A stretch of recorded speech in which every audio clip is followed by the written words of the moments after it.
வந்து அமைந்திருக்கின்ற உங்களுக்கும் நடத்தி தருகின்ற திருவருளுக்கும் நன்றி கூறி நாம்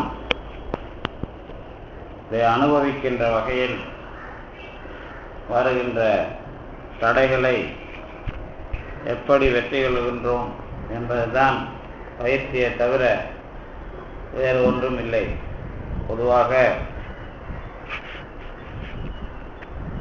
தொடர்ந்து சிந்திக்கிற காலத்தில் சகராலய ரகசியத்தோடு கூட நம்முடைய தத்துவ உலகில் அல்லது நம்முடைய சிந்தனையில் என்ன என்ன தடைகள் இருக்கின்றனவோ அவைகளை எல்லாம் கூட நாம் சேர்த்து சிந்திக்கின்றோம். தடைகளை சிந்திப்பது போல நம்மை இடர்படுத்துகிற விஷயங்களில் எப்படி நாம் வெளியே வருகின்றோம் என்பதுதான் நடைமுறை. அதாவது எந்த ஒரு செயலுக்கும் இடையே இடர்பாடுகள் வரும். ஆனால் அந்த இடர்பாடுகளை கடந்து எதிலே நாம் நிற்கின்றோம் என்பதை நம்மளவில் உறுதி கொடுத்து அல்லது உறுதியோடு நிற்பதை தெரிந்து கொள்வதுதான் இந்த திட்பம். அது அந்த திட்பம் என்பது நம்ம ஐயா அதாவது பாம்பன் சுவாமிகள் கூட திருப்பாவுக்கு எழுதின உரைக்கு பேரு திருப்பாவுக்கு முதல் பகுதிக்கு எழுதுறாங்கல்ல உரை, அது பேர் திட்பம் தானே. அந்த திட்ப நுட்பம் அப்படின்னு நம்ம பயன்படுத்துகிற சொல் இருக்குல்ல, நுட்பங்கிறது பிரச்சனை இல்லை, அது அறிவினுடைய கூர்மை. ஆனால் திட்பம் என்றால் நாம் எடுத்துக்கொண்ட செயலில் இருக்கிற உறுதியை காட்டுவது. உறுதியை தெரிந்து கொண்டால் நீங்க அதுக்குள்ள இருக்கிற தடைகள் எல்லாம் உங்களை ஒன்றும் செய்யாது, அல்லது அந்த உறுதியில் உங்களுக்கு என்ன வளர்ச்சி உண்டோ அந்த வளர்ச்சி எல்லாம் கிடைக்கும். அதனால சுவாமிகள் எழுதின உரையைப் போல திட்பம் என்னுடைய வாழ்க்கையில் இருக்கிறது என்று அனைவரும் ஒவ்வொரு செயலிலேயும் காட்டினால் அதுதான் ஞான மார்க்கத்துக்கு உரிய வழி. ஞான மார்க்கத்துக்கு உரிய ஒரே வழி. ஆனால் தானே என்னவோ உண்மையிலேயே நம்ம பாம்பன் சுவாமிகள் அமைத்த அந்த திட்பம் என்ற சொல் இன்றைக்கு நமக்கு அதாவது அனுபவமாகிறது என்று சொன்னால் அப்படித்தான். பல வகையான உபநிடதங்கள் வேதம் அது இது எல்லாத்தையும் எடுத்து வச்சு பாம்பன் சுவாமிகள் அந்த திருப்பாவுக்கு முதல் பகுதிக்கு உரை எழுதுகிறார்ல, அதுக்கு பேரு திட்பம் சொன்னா ரொம்ப நுட்பமான உரை அப்படிங்கிறதுலாம் இல்லை. நான் எடுத்துக்கொண்ட செயலில் அல்லது நடைமுறையில் எந்த எந்த மாதிரி தடை வருமோ அந்த அந்த தடைகளை எல்லாம் தாண்டிய உறுதி உள்ள உரை என்று பெயர். எந்த மாதிரி ஞான தடை, எந்த மாதிரி உங்களுக்கு கேள்வி, அதில் எந்தெந்த உபநிடதம் அதிலெல்லாம் என்னென்ன சிக்கல் இருக்கிறது அதுக்கெல்லாம் பதில் தெரிஞ்சுக்கணும் அப்படின்னு நீங்கள் முடிவு பண்ணால் என்ன பண்ணணும்? அந்த திட்பம் என்கிற உரையை எடுத்து படித்தா உங்களுடைய உறுதி தெளிவாக ஆகும். இப்போ செல்போன் வர்றது தான் தடை அப்படின்னா அது மட்டும் தடை இல்லை. நீங்களாம் தடைன்னா இப்போ நாம் கோச்சிக்கிறது நான் அதெல்லாம் இல்லை. அது என்ன பிரச்சனை அப்படின்னு கேட்டிங்கன்னா, நாம் ஒரு செயலுக்கு போயிட்டோன்னு வச்சுங்களேன், அந்த செயலில் என்னென்ன மாதிரி வேலை செய்யணும் அப்படிங்கிறத தெரிஞ்சுக்கிறது. இவ்வளோதான் அது சிம்பிள் விஷயம். இப்போ இவர் படிக்கிறாருன்னு வச்சுங்களா, படிக்கிறாருன்னா படிக்கலாம் தான், அது ஒன்றும் பிரச்சனை இல்லை. அவர் இப்போ நம்மளோட இன்ட்ராக்ஷன் பண்ணுறது தேவையானது. ஆனால் இதை தாண்டி அவர் இதிலேருந்து வெளியே போய் படிச்சுட்டு இருக்கிற சமயத்தில் என்ன ஆகுனா, நான் சொன்னது அவருக்கு புரியாமல் போய் ஒரு கேள்வி கேட்டாருன்னா மற்றவங்க ஒரு மாதிரி பார்த்துருவாங்கல்ல. அந்த மாதிரி செயல் தடை. இப்போ செல்போன் வரும்போது அதை நம்ம கவனத்தை செலுத்துகிறோம் அப்படின்னு சொன்னால் செல்போன் வர்றதுலாம் பிரச்சனை கிடையாது. அது வரட்டும் போகட்டும் அது பேசட்டும் அதெல்லாம் வேணான்னு இல்லை. ஆனால் அது அவங்க கேட்க வரலங்கிறது தெரியுதா, இல்லை சொற்பொழிவு பேச வர்றவங்க முட்டாள்னு நினைக்கிறாங்களா அப்படிங்கிறது தான் அதில் பிரச்சனை. போன் பேசணுங்கிறத பற்றிலாம் பிரச்சனை இல்லை, யார் வேணாலும் பேசிக்கிட்டேன் எப்படி வேணாலும் போட்டோம்.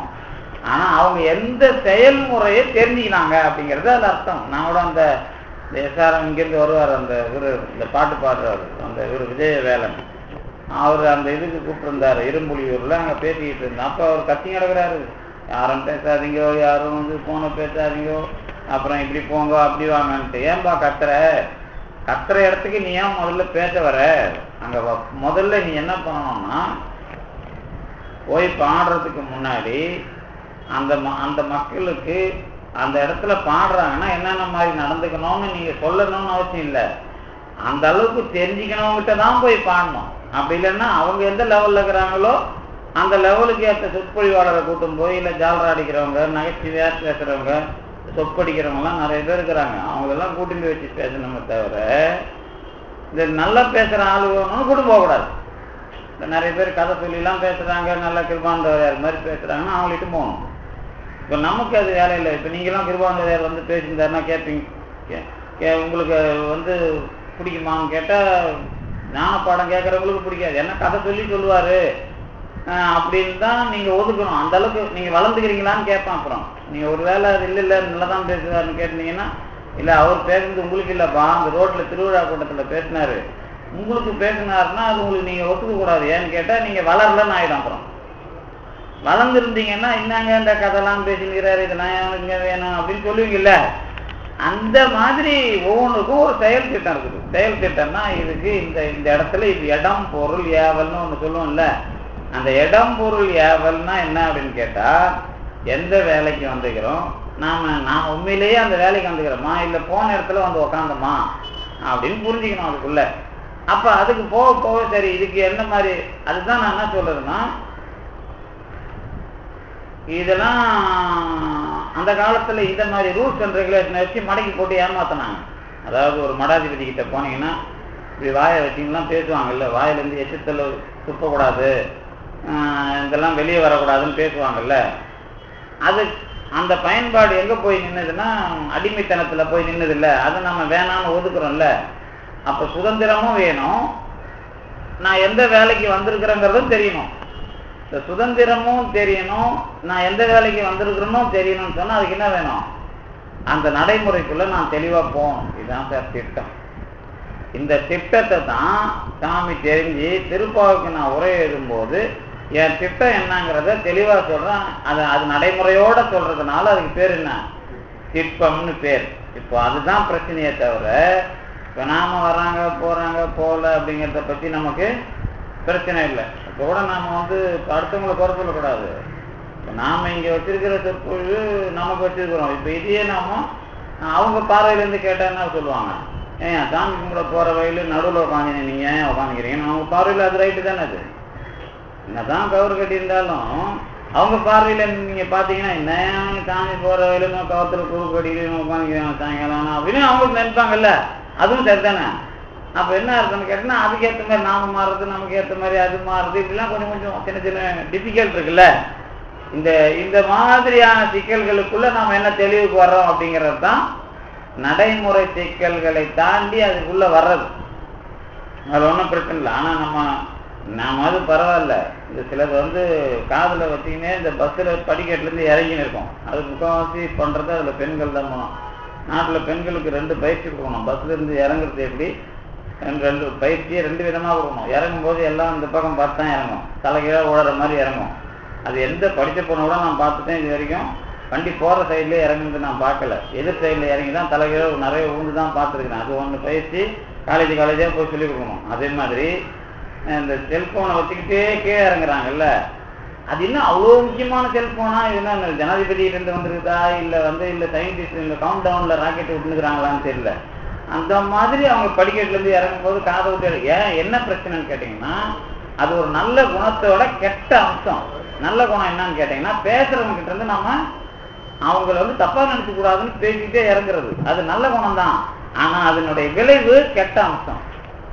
அப்போ அது கெட்ட அம்சத்தை தர்ற நல்ல குணங்கள் எல்லாம் நாம் கலைஞ்சிக்க தெரியலங்கிறது தான் தமிழர்களுக்கு இருக்கிற பிரச்சனை. உலகம் முழுத்தை விட தமிழர்கள் நாகரிகமானவர்கள் தான். ஆனால் நல்ல குணத்தை கெட்ட அம்சத்துக்கு கொண்டாந்து நிறுத்திடுவாங்க. இதுதான் இந்த இந்த ஒரு சைக்கலாஜிக்கலாக நீங்கள் தெரிஞ்சுக்கிட்டீங்கன்னா எவ்வளவு பெரிய உயர்ந்தவர்கள், இவங்களுக்குள்ள எல்லாமே நல்ல அம்சங்கிறது எல்லாமே கெட்டதுக்கு போய் நின்றுச்சு. அப்போ நல்ல குணத்தினுடைய கெட்ட அம்சமாக நீங்கள் பார்த்தீங்கன்னா, ஓஹோ நம்ம செயல்முறை எல்லாம் படிச்சிருந்தோம், இந்த என்ன சொல்லுவோம் எல்லாம் தெரிஞ்சும் விழுமா என்னது, அதாவது கீழே போயிடுறோன்னு சொல்கிறான்ல, தாழ்ந்து போயிடுறதுன்னு நிறைய பழமொழி இருக்குது இல்லை, இதெல்லாம் நமக்கு வந்து சேர்ந்துது. இதுதான் இதில் இருக்கிற முக்கியம். இப்போ இதெல்லாம் சொல்லிக் கொடுக்கலாம். இப்போ ஒன்று ஒன்றா சொல்லிக் கொடுக்குறேன்னு வச்சுங்களேன். அப்போ முதல்ல அதுக்கு என்ன பண்ணணும், தகராறு ரகசியம் போர்டை மாற்றிட்டு நடைமுறையில் இவங்கெல்லாம் எப்படி வரணும், பாலப்பாடம் நடத்தணும். வந்தால் எப்படி வரணும், எப்படி போகணும், எல்லாருக்கும் பாலப்பாடம் நடத்திட்டு இருக்க முடியாது. சரி வராங்க போகிறாங்க, இந்த காதில் ஏதாவது விழுந்து ஏதாவது வந்து அதுங்க கேட்டுக்கிட்டு ஏதாவது கேட்டு போனால் போகுது அப்படிங்கிற மாதிரி வைக்கிறோம். இப்போ நாம் இது என்ன கொண்டு வர முடியல. நம்மளை பொறுத்த வரைக்கும் தகராறு ரகசியம், மற்றவங்களை பொறுத்த வரைக்கும் ஏதோ என்னது அது வேற வார்த்தையில் என்ன ஒன்று அவங்களுக்கு புரியாத வார்த்தையில் உபன்யாசம் இல்லை பிரசங்கம் இல்லை கதை ஏதோ ஒன்று சொல்லிட்டு அவங்க போயிடுவாங்க. நாம் இந்த கட்டுப்பாட்டுக்கு வரும்போது கொஞ்சம் கொஞ்சமாக என்ன பண்ணுறோம், அதுலேருந்து ஒதுங்குறோம். அவங்களுக்கு நாம் டிஸ்டர்ப் பண்ணாத, நமக்குள்ளே டிஸ்டர்ப் ஆகாத ஒதுங்குறோம் பாருங்க. அதுதான் ஒரு அடுத்த கட்ட திட்டம். அதனால நாம் இந்த செயல்முறையில் அடுத்தவங்களுக்கும் நமக்கும் உள்ள இடைவெளியை பற்றி பேசும்போது இதுக்கு எனக்கு அப்புறம் ஒவ்வொன்றா நான் லிஸ்ட்டு போட ஆரம்பிச்சேன்னா உங்களுக்கு சிக்கலாயிடும். அதனால் இப்போ வந்து நாம் வந்து லிஸ்ட்டு தான் என்னால் சொல்ல முடியாது. ஓரளவுக்கு அவ்வளோதான், அதுக்கு மேலே ஒன்றும் பண்ண முடியாது. இந்த உலகம் அப்படி தான் இருக்குது. உடல்னு இருந்தால் சோறு இருக்குது, மலம் இருக்குது, தண்ணி இருக்குது, எல்லாம் தான் இருக்குது. அதுக்கு என்ன பண்ண முடியும்? அடிக்கடி நான் தான் சொல்கிறேன், அப்படிங்கிறான் என்ன பண்ணுறது, கூட வச்சுட்டு தான் நம்ம வயிற்றில் தான் நம்ம மலத்தை சம்மந்து விட்டுக்கிறோம். வெளியே வரும்போது தான் அதை கழித்து விட்டு போக வேண்டியது. இல்லாட்டா என்ன பண்ண முடியும், வேறு வழி ஒன்றும் இல்லை. அப்படிங்கிறது தான் அது இருக்கிற முறை. என்ன இந்த முறைக்குள்ள வர்றதுங்கிறது எல்லாராலையும் முடியாது. அதுதான் நான் அடிக்கடி என்ன சொல்லுவேன், சென்சிட்டிவாக சொல்கிறது, பர்சனாலிட்டின்னு சொல்கிறது, இந்த தமிழில் இன்னொரு வார்த்தை சொல்லுவோம்ல சூடு சோனன்னு சொல்கிறதுலாம் எதுக்குன்னு கேட்டால், இப்போ நமக்குள்ளேயே நம்ம திட்டிக்கக்கூடாது. இப்போ நாம் வந்து எல்லாரும் சொல்லுவோம், ஒரு சில மீட்டிங்க்கெலாம் போனீங்கன்னா இவர்களுக்கு உணர்வே இல்லையா அப்படின்னு கத்தின்னு இருப்பான். அங்கே உணர்வுல தானே வந்து உட்காந்துங்கிறான். உணர்வே இல்லையான்னு ஊரில் இருக்கிறவனை பற்றி இவங்ககிட்ட எங்கே கேட்டுக்கிறேன்னு கேட்கணும். மீட்டிங்கில் ஒரு கூட்டத்தை போட்டு எல்லாரும் வந்துடுவாங்க சார். அவங்க என்ன பண்ணுவார், வெளியில் வராதவன் இருக்கிறான் பாரு, அவனை பற்றி திட்டுறதை இவங்களை திட்டின்னு இருப்பான். அப்போ என்ன அதே மாதிரி நிறைய நடக்கும். அந்த ஒருத்தர் கூட எங்கேயாவது சண்டை போட்டுக்குவான். டீ கடையில் போய் டீ கடையில் டீ கொடுக்கறனாலோ அல்லது ஒழுங்காக சில்லறை கொடுக்கறனாலோ அல்லது பையன் வேலை செய்யலைன்னா அவன் மேலே கோபம் வரும். அங்கே திட்ட மாட்டாங்க, நேராக வந்து நம்ம தெரிஞ்சவங்கிட்ட இல்லை பொண்டாட்டிக்கிட்ட போய் அவங்கதான் அவனை அடிச்சிருப்பேன் குத்தி இருப்பேன் என்னென்ன மட்டமான வார்த்தை அங்கே பேசணும்னு நினைச்சாங்களோ அதெல்லாம் இங்கே பேசிக்குவான். அப்போ பேசணும்னா அவங்களால அந்த மண்டை வச்சிரும். அப்போ என்ன பண்ண முடியும், இப்போ நடைமுறையில் நீங்கள் என்ன பண்ணுவீங்க, இப்போ புரியுதா? அது சைக்காலஜி இவ்வளோதான், மனநிலை என்பது இவ்வளோதான். இதுக்குள்ள நாம் வந்து நான் கோச்சிக்கிறது இல்லை. அது என்ன விஷயம் கேட்டிங்கன்னா, ஊர்ல இருக்கிறவன் தப்பு பண்றதை பத்தி பிரச்சனை இல்லை, தெரிஞ்சவன் மாதிரி இருக்கிறவங்க நாம பண்ற தப்பு என்னத்தை தெரிஞ்சுக்கணும். அப்புறம் என்ன வரும், கொஞ்சம் விரக்தி வந்துடும். என்னத்தை கொஞ்சம் எதுக்கு இதெல்லாம் ஒரு வேலையாது, பாமன் சாமி சொல்றப்ப சொல்லிட்டு போட்டுமே என்ன வேலைன்னு அப்படி தோணுமே தவிர மற்றபடி அதுக்குள்ள என்ன இல்லை, வெறுப்புலாம் வராது. நமக்கு எல்லாருக்குமே வந்து உங்களுக்கு உலக நடைமுறையில இதுக்குள்ள வர்றோம் அப்படின்னு சொன்னா குறைஞ்சபட்சம் என்ன தெரிஞ்சுது அப்படின்னு சில கேட்பேன்ல நான். அப்போ தெரியலன்னு சொல்லிடுங்க, தொடக்கத்துலேருந்து எடுக்கிறேன் அப்படின்னு. வேற ஒன்றும் இல்லை, தொடக்கத்துலேருந்து எடுக்கிறது ஒன்றும் நமக்கு தெரியாமல் இல்லை. இது ஒரு கட்டம். இன்னொரு கட்டம் என்ன அப்படின்னு கேட்டிங்கன்னா, தெரிஞ்சிக்க ஆரம்பித்த பிறகு எல்லாத்தையும் சேர்த்தும் என்ன பண்ண முடியாது, அடுத்தது அவங்க இவங்க நம்ம குழப்பிக்க முடியாது. அதனால என்ன பண்ணுவோம் அப்படின்னு கேட்டிங்கன்னா, தெளிவாக வர்றது அப்படிங்கிறதுல நாம எந்த அளவுக்கு தெளிவாக இருக்கும் அப்படிங்கிறத முதல்ல நீங்களே சுய பரிசோதனை பண்ணிக்கிட்டீங்கன்னா இது வந்து சிறப்பாக இருக்கும் அப்படின்னு சொல்கிறோம். ஆனால் அதுலேயே நாம் என்ன எதிர்பார்க்க முடியாது. ஏன் எதிர்பார்க்க முடியாது? என்ன சார், நான் என் பிறப்பே அப்படி தான் சார், நான் எத்தனை சொன்னாலும் இப்படி தான் சார் இருக்கும், அவருக்கு கேட்குதுன்னா இவருக்கு இது கேட்கல, இவ்வளோ தான், இதில் போய் என்ன சார் சொல்ல முடியும் அப்படி தான் சொல்லி கடைசியாக என்ன பண்ணிடுவோம், உறுப்பால் நடக்கட்டும் நமக்கு. அதனால தான் நான் என்ன முடிவுக்கு வந்து சொற்பொழிவு பண்ணுறேன் தெரியுமா, பெருமான் இங்கே உட்கார வச்சு நமக்கு என்ன கற்றுக் கொடுக்குறான், நாம் என்னத்தை தெரியாமல் இருக்கிறோம், நமக்கு இன்னைக்கு என்ன புதுசாக சொன்னான், அதனால அப்படி போய் இது கதை. அதனால் நீங்கள் கவலையே பட தேவையில்லை, யாருக்கும் யாரும் என்ன சொல்லி கொடுத்து வெற்றி அடைஞ்சதா இல்லை. ஏன்னா பிறப்பு நீங்க அப்படிதான் அது வளரும். என்ன ஒண்ணு அதுக்கு கொஞ்சம் கூடுதலா எஃபெக்ட் வேணும்னா, இப்ப சாமிலாம் ஏன் தவம் இருந்தாங்கன்னா, தவம் இருக்கிறதுனா என்ன நினைச்சுக்கிறீங்க, அந்த கட்டுப்பாட்டுக்குள்ள வர்றது, கட்டுப்பாட்டுக்குள்ள முறுக்கி அதை டார்ச்சர் பண்றது. நீங்க பிறப்பை எப்பயாவது டார்ச்சர் பண்ணிருக்கீங்களா? உங்க உடம்ப டார்ச்சர் பண்ணிருக்கீங்களா? உங்க உடம்பு சொன்ன மாதிரி வாழ்ந்துருக்கீங்களா? உங்க உடம்பு யாராவது டார்ச்சர் பண்ணிருக்கீங்களா? உங்க உடம்பு உங்களுக்கு ஒத்து வந்திருக்குதான்னு தெரியுமா? நான்லாம் ரொம்ப கஷ்டப்பட்டுருக்கிறேன் என் உடம்ப. அது பாவம் என்கிட்ட படாத பாடுபட்டு இருக்குது. ஏறக்குறைய எனக்கு தெரிஞ்சு நான் என் உடம்ப ஒரு 25 வருஷமா அதை கண்ணா பண்ணான்னு தோச்சி எடுக்கிறேன். இந்த அளவுக்குலாம் உங்களுக்குலாம் உடம்பு ஒத்து வைக்காது. அதுக்காக நீங்களும் என்ன மாதிரி பண்ணணும்னா கண்டிப்பா அந்த முயற்சியெல்லாம் பண்ணிடாதீங்க. ஏன்னா அது மாதிரிலாம் முடியவே முடியாது உங்களால, அது எனக்கு தெரியும். அப்ப இந்த மாதிரி எதையாவது டார்ச்சர் பண்ணி பார்த்துருக்கீங்களா? டார்ச்சர் பண்ணி பாருங்கன்ற, அதுதான் முயற்சிங்கிறேன் நான். டார்ச்சர்னு ஒரு பேருக்கு சொல்றேன். நீங்க எதை டார்ச்சர் பண்ணி பார்த்துருக்கீங்க? அது பேர் தான் என்ன, திட்டத்துக்குள்ள போறது. டார்ச்சர் பண்ணி பார்த்துருக்கீங்களா? புத்தகத்தை டார்ச்சர் பண்ணிருக்கீங்களா? இல்ல ஞானத்தை டார்ச்சர் பண்ணிருக்கீங்களா? இல்ல உடம்ப டார்ச்சர் பண்ணிருக்கீங்களா? அப்பதானே உங்களுக்கு ஒரு புதுசா ஒண்ணு வரும். அலுங்காம குலுங்காம இருந்தா எப்படி வரும்? அலுங்காம குலுங்காம ஏதோ இது பரவாயில்ல, என்னத்த சொல்றது, அதாவது அந்த கடவுள்கிட்ட போகும்போது நிறைய பேர் நடைமுறைய பார்த்தீங்கன்னாலே அதுங்க மூஞ்சி என்னன்னு தெரிஞ்சிடும். நம்ம இங்கே விட்டுருங்க, நீங்க போய் விட்டுருங்க. சாமி கிட்ட சாமி கும்பிட போறாங்கல்ல, அங்க போய் நின்று ஒரு கேமரா வச்சுன்னு பார்த்த மாதிரி நீங்க நின்று பார்த்தீங்கன்னா தான் எது எப்படி வருது பாருன்னு தெரியும். சாமியை கும்பிட வரானா இவன் எதுக்கு வரான்? வரும்போதே சில பேர் இப்படி கும்பிட போட்டுன்னு வரான், சில பேர் இப்படி திமிரா வரான், சில பேர் ஏனோ தானு வரான். அவன் பேக்ரவுண்ட் எல்லாம் சாமி கிட்ட காட்டுறான் அப்படின்லாம் தெரியுது இல்ல. நீங்க வேணா நின்று பாருங்க. அப்படி ஒரு நாளைக்கு சாமியை ஒரு மணி நேரம் அப்படி நின்று இங்க எத்தனை பேர் சாமி கும்பிட வராங்க, எப்படிலாம் சாமி கும்பிட்டு போறாங்கன்னு பாத்தீங்கன்னா அப்புறம் யாரும் சாமி கும்பிட வரமாட்டான்.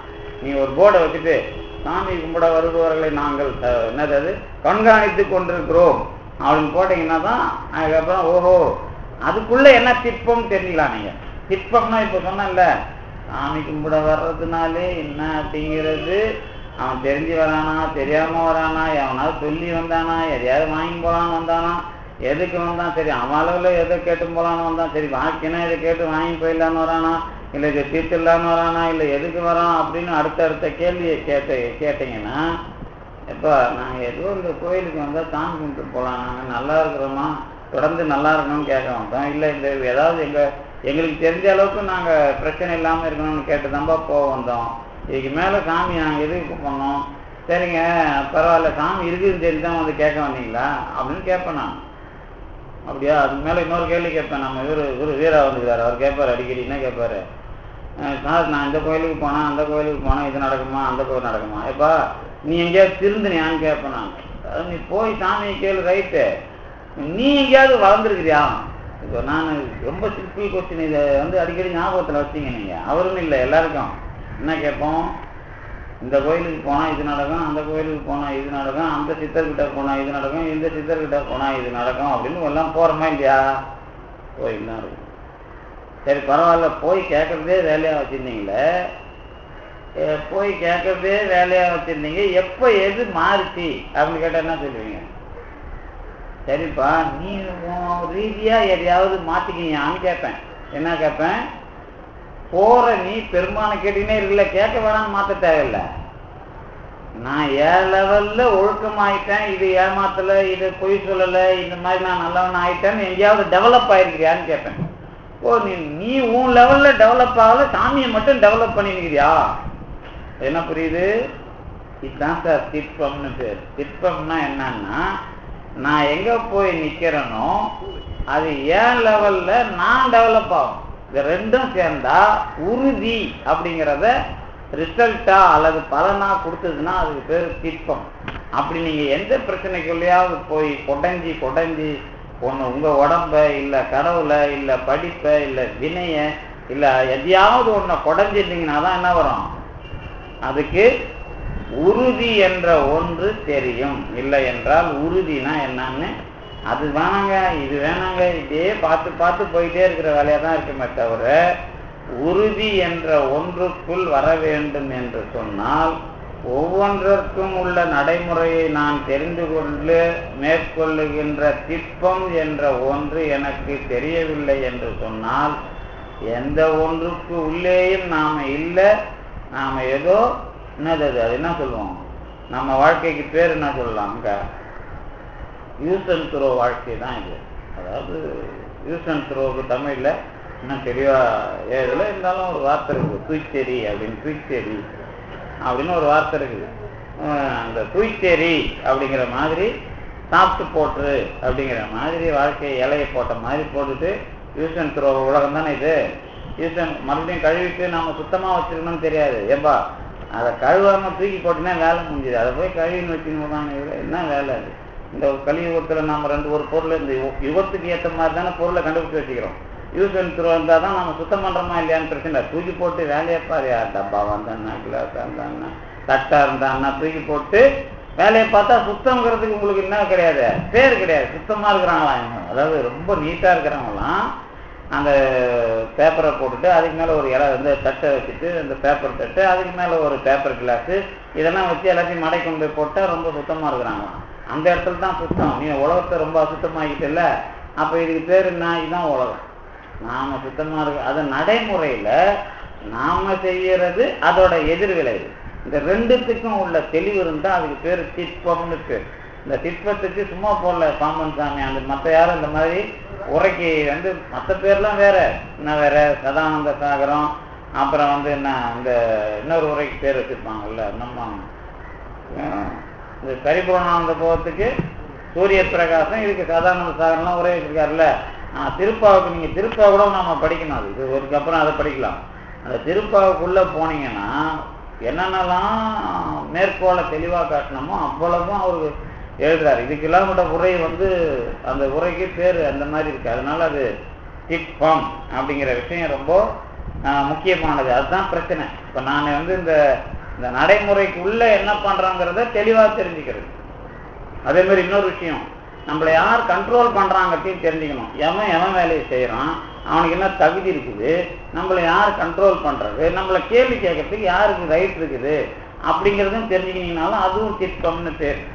திட்பம்னா சும்மா கிடையாது. அதனாலதான் என்ன பண்ணாரு நம்ம பாம்பு பேருன்னா திருநாவுக்கரசர், நாமாருக்கும் குடியல்லும் நமனை எஞ்சோன்னு ஏன் சொன்னார்னா, இனி யாரா என்னை கேட்கறதுக்கு, உனக்கு என்ன ஆர்டர் இருக்கா, உனக்கு என்ன யோகியதை இருக்குதா, நீ யார் எங்களுக்கு வேலை செய்யறதுக்கு அப்படின்னு கேள்வி கேட்கிறாருல அண்ணன் மன்னனை பார்த்து. இந்த கேள்விக்கு தான் நான் என் வேலையை நான் செய்யறேன், இங்க யாரோட சொத்து, இது இந்த உலகம் எங்களுது அப்படிங்கிற மாதிரி கேள்வி கேட்கறேன்ல. இந்த கேள்வி எல்லாம் தான் திட்பத்துக்குள்ள வரும். நீங்க பாம்பன் சாமி ஒழுங்கா படிச்சீங்கன்னா ஒவ்வொருத்தரும் திட்பமா இருக்குது. வெறும் செல்போனுக்கே ஒரு மைக்கை பிடிச்சின்னு 5 நிமிஷம் புலம்புறாரு. எவ்வளவு கேவலமாக இருக்காரு நாடு. செல்போன் பேசாதீங்க, செல்போன் பேசாதீங்கன்னு அதுக்கு 5 நிமிஷம் புலம்புறாருன்னா இவங்களால என்னத்தை சாதிக்க முடியும்? நம்ம செல்போனையே நாம ஆஃப் பண்ணி இல்லை சுவிட்ச் ஆஃப் பண்ணி இல்லை சைலண்ட்ல போட்டு கேட்க தகுதி இல்லை அப்படின்னா நீ என்ன பெற்ற இந்த பாம்பன் சாமி கோயில்ல வந்து ஞானத்தை அள்ளி தூக்கி போற, மூட்டையை தூக்கி போற, வேணா வேற ஏதாவது பண்ணி தூக்கி போகலாம், நீ வேற ஒன்றும் தூக்கி போக முடியாது. அவ்வளவுதான் விஷயம். அப்ப இதுக்கே ஒரு புலம்புறாருன்னா நீங்கன்னா இங்க போய் பெருசா ஏதாவது வந்துருமானா ஒன்றும் வராது. செல்போனுக்கே கட்சி வரைக்கும் புலம்பிட்டு இருக்கிற இடத்துல போய் என்ன நடக்க போகுது, ஒன்றும் கிடையாது. அதனால யார் ஒன்றாலும் என்ன வேணாலும் பண்ணலாம். அதனால நாம வந்து இங்க ஒன்றும் கேட்கறதுக்குலாம் வழி இல்லை அப்படிங்கிறது தான் அதுக்கு அர்த்தம். இந்த திட்பம்ங்கிறதுக்குள்ள அவ்வளோ விஷயம் இருக்குது அப்படிங்கிறது தான் அது இருக்கிற முக்கியமான விஷயம். இப்போ அடுத்ததா இன்னைக்கு நாம் இந்த தகராலய ரகசியம் சம்பந்தமா ஒரு இடம் நம்ம இந்த பாட்டு மனத்தை வச்சு படிச்சுட்டு இருந்தோம்ல. இதுக்கு முன்னாடி போன பாட்டுல பாம்பன் சாமி ஒரு விஷயம் சொல்லியிருக்கிறாரு. என்ன விஷயம் சொல்லியிருக்கிறாரு? இந்த பர நினைவா மாறிடும் அப்படின்னு ஒரு விஷயம் சொன்னார்ல. அபர நினைவா இருக்கிறது உருவத்தை பார்க்கறதுக்கு உதவுற மனம் உருவம் இல்லாததை பார்க்கறதுக்கும் உதவும் அப்படின்னு ஒரு விஷயம் சொன்னார்ல.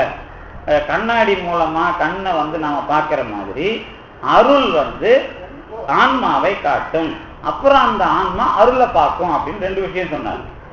அதுல ஒரு விஷயம் எழுதும்போது உரையில குறிப்புல கொடுக்குறாரு.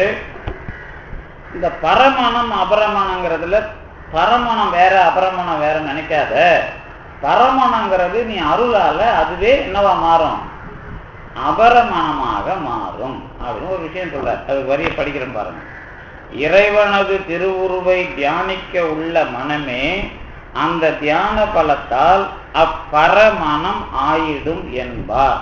170ஆம் பக்கம். 170வது பக்கத்துல அது ஏன் நான் படிச்சு காட்டுறேன்னா அது ஒரு அர்த்தம் இருக்குது. என்ன அர்த்தம் அப்படின்னு கேட்டீங்கன்னா,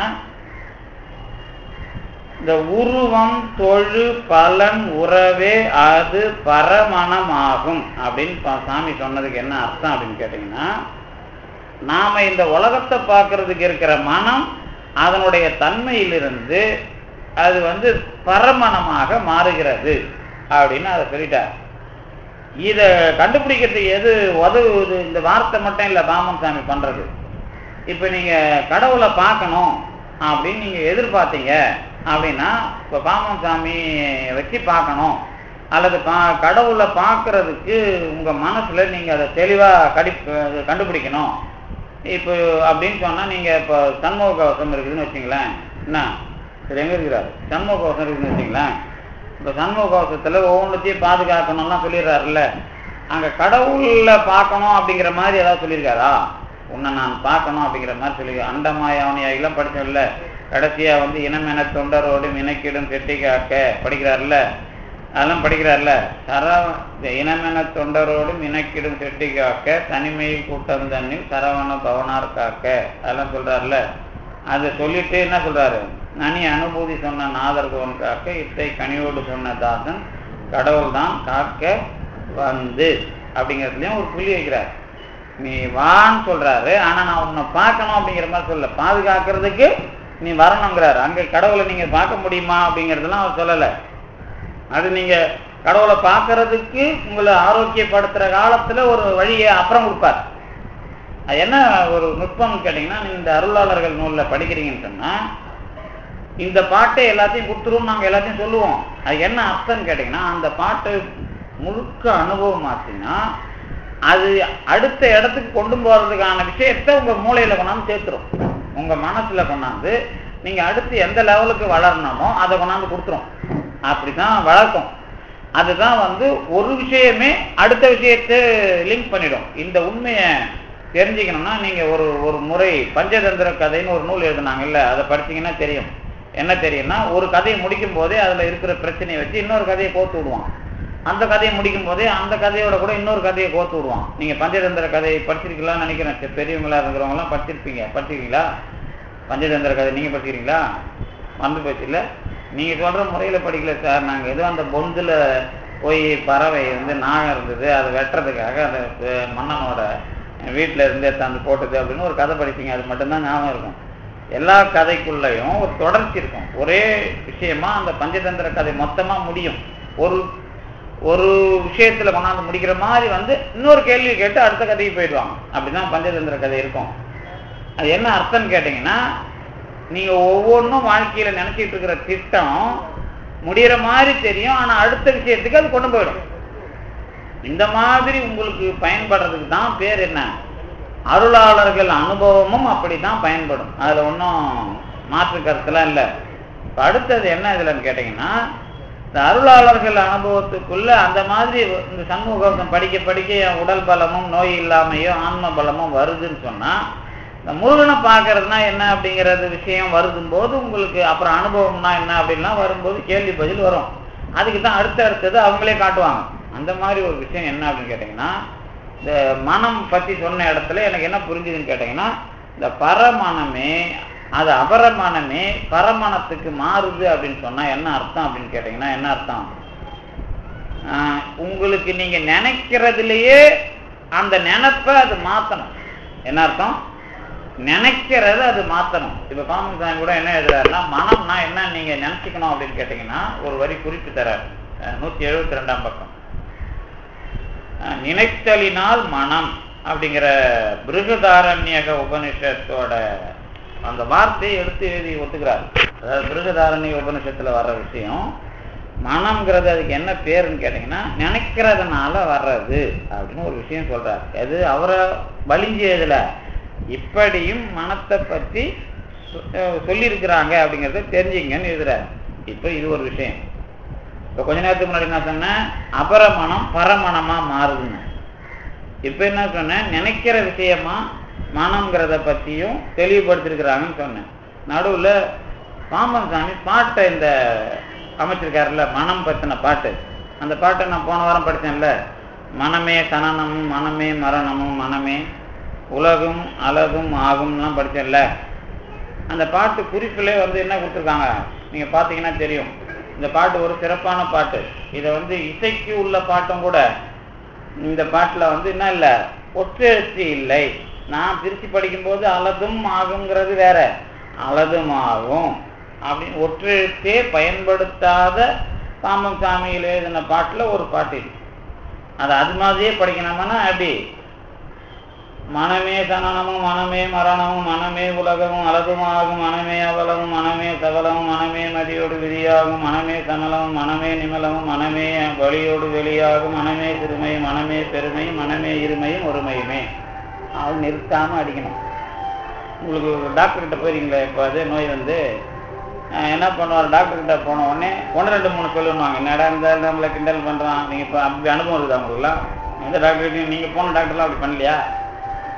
1 2 3 4 5 நிறுத்திட்டு அடிச்சிங்கன்னா போச்சு. உங்களுக்கு எங்கே ப்ராப்ளம் இருக்குதுன்னு அவன் சொல்லிவிடுவான் நல்ல டாக்டர்.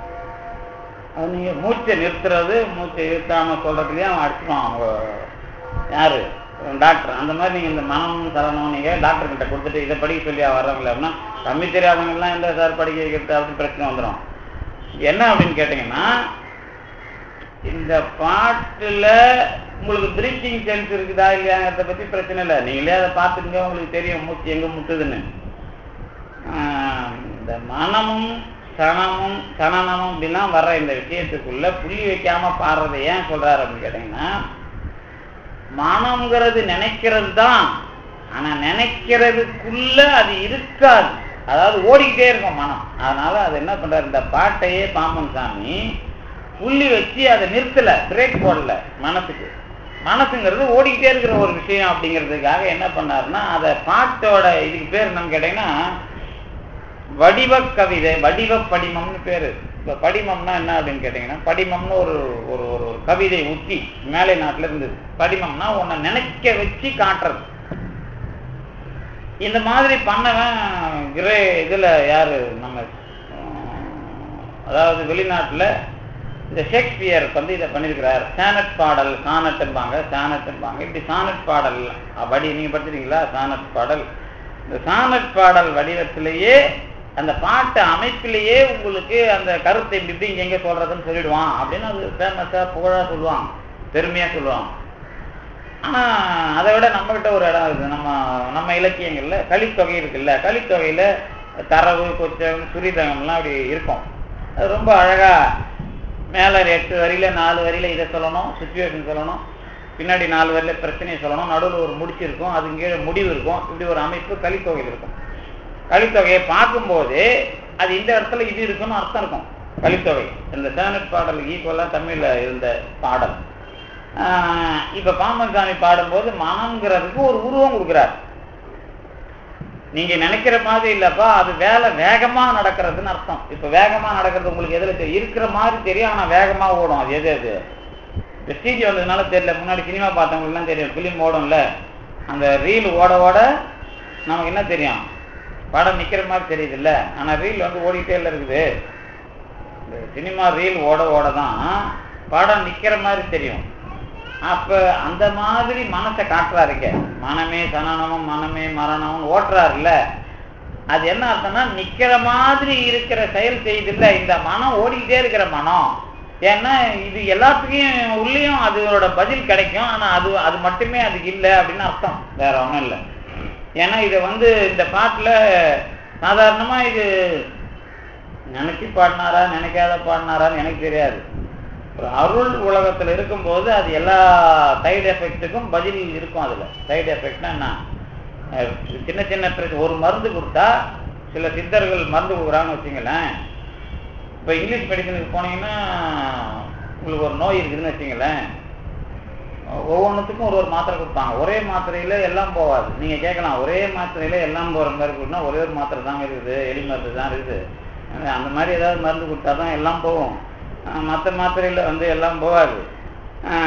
அது எல்லாத்துக்கும் ஒரு மாத்திரை கொடுப்பாங்க. ஆனால் சித்தாவில் அல்லது நம்ம நல்ல புடம் போடுற சித்தர்கள் இருக்காங்கல்ல, புடம் போடுறது, அதுக்கு ஒரு மருந்து கொடுத்தாங்கன்னா மற்ற நோயெல்லாம் அதில் போயிடும். வலியும் போகும், ரத்தமும் மாறும், அப்புறம் நோயும் போகும். இந்த மாதிரி கொடுக்குறவங்களாம் இருக்கிறான். நீங்கள் பார்க்கலாம், ஒன்று என் பின்னாடி வரக்கூடாது. சார் ஏதாவது ஒரு வைத்தியரை சொல்லுங்கன்ட்டு.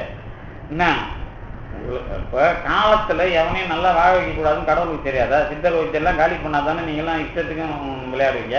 சித்த வைத்தியெல்லாம் வச்சிங்கன்னா தப்பு பண்ணுறவெல்லாம் அவரை பிடிச்சின்னு உயிர் வாழ்ந்து இருப்பான்ல, இது எதுக்கு தேவையில்லாது. அதனால கடவுளுக்கும் தெரியும் எந்த வைத்தியம் எப்போ இருக்கணும், எந்த வைத்தியம் எப்போ காலி பண்ணணும்னு அதுவும் கடவுளுக்கு தெரியும். இதனால நீங்க இதெல்லாம் குழப்பிக்கணும்னு அவசியம் இல்லை. நடக்கிறவங்க நடக்கட்டும், வரவங்க வரட்டும், இது யாருக்கு என்ன வேணுமோ அது வரும். அதுலலாம் நீங்க ஒன்றும் கவலைப்பட தேவையில்ல, வாங்க போங்க எல்லாம் சரி. அந்த மாதிரி இந்த மனம் ஓடிக்கிட்டே இருக்குது அப்படிங்கிறத பாம்பன் சாமிக்கு ஒரே பாட்டுல கடவுளுங்கிறவர் எல்லா விஷயத்தையும் அமைச்சு கொடுக்குறாரு. அவ்வளவுதான் விஷயம், புரியுதா? அந்த ஒரு பாட்டுக்குள்ள பாட்டுக்கு அர்த்தமும் இருக்கும், பாட்டோட அமைப்புலையும் இது வருது.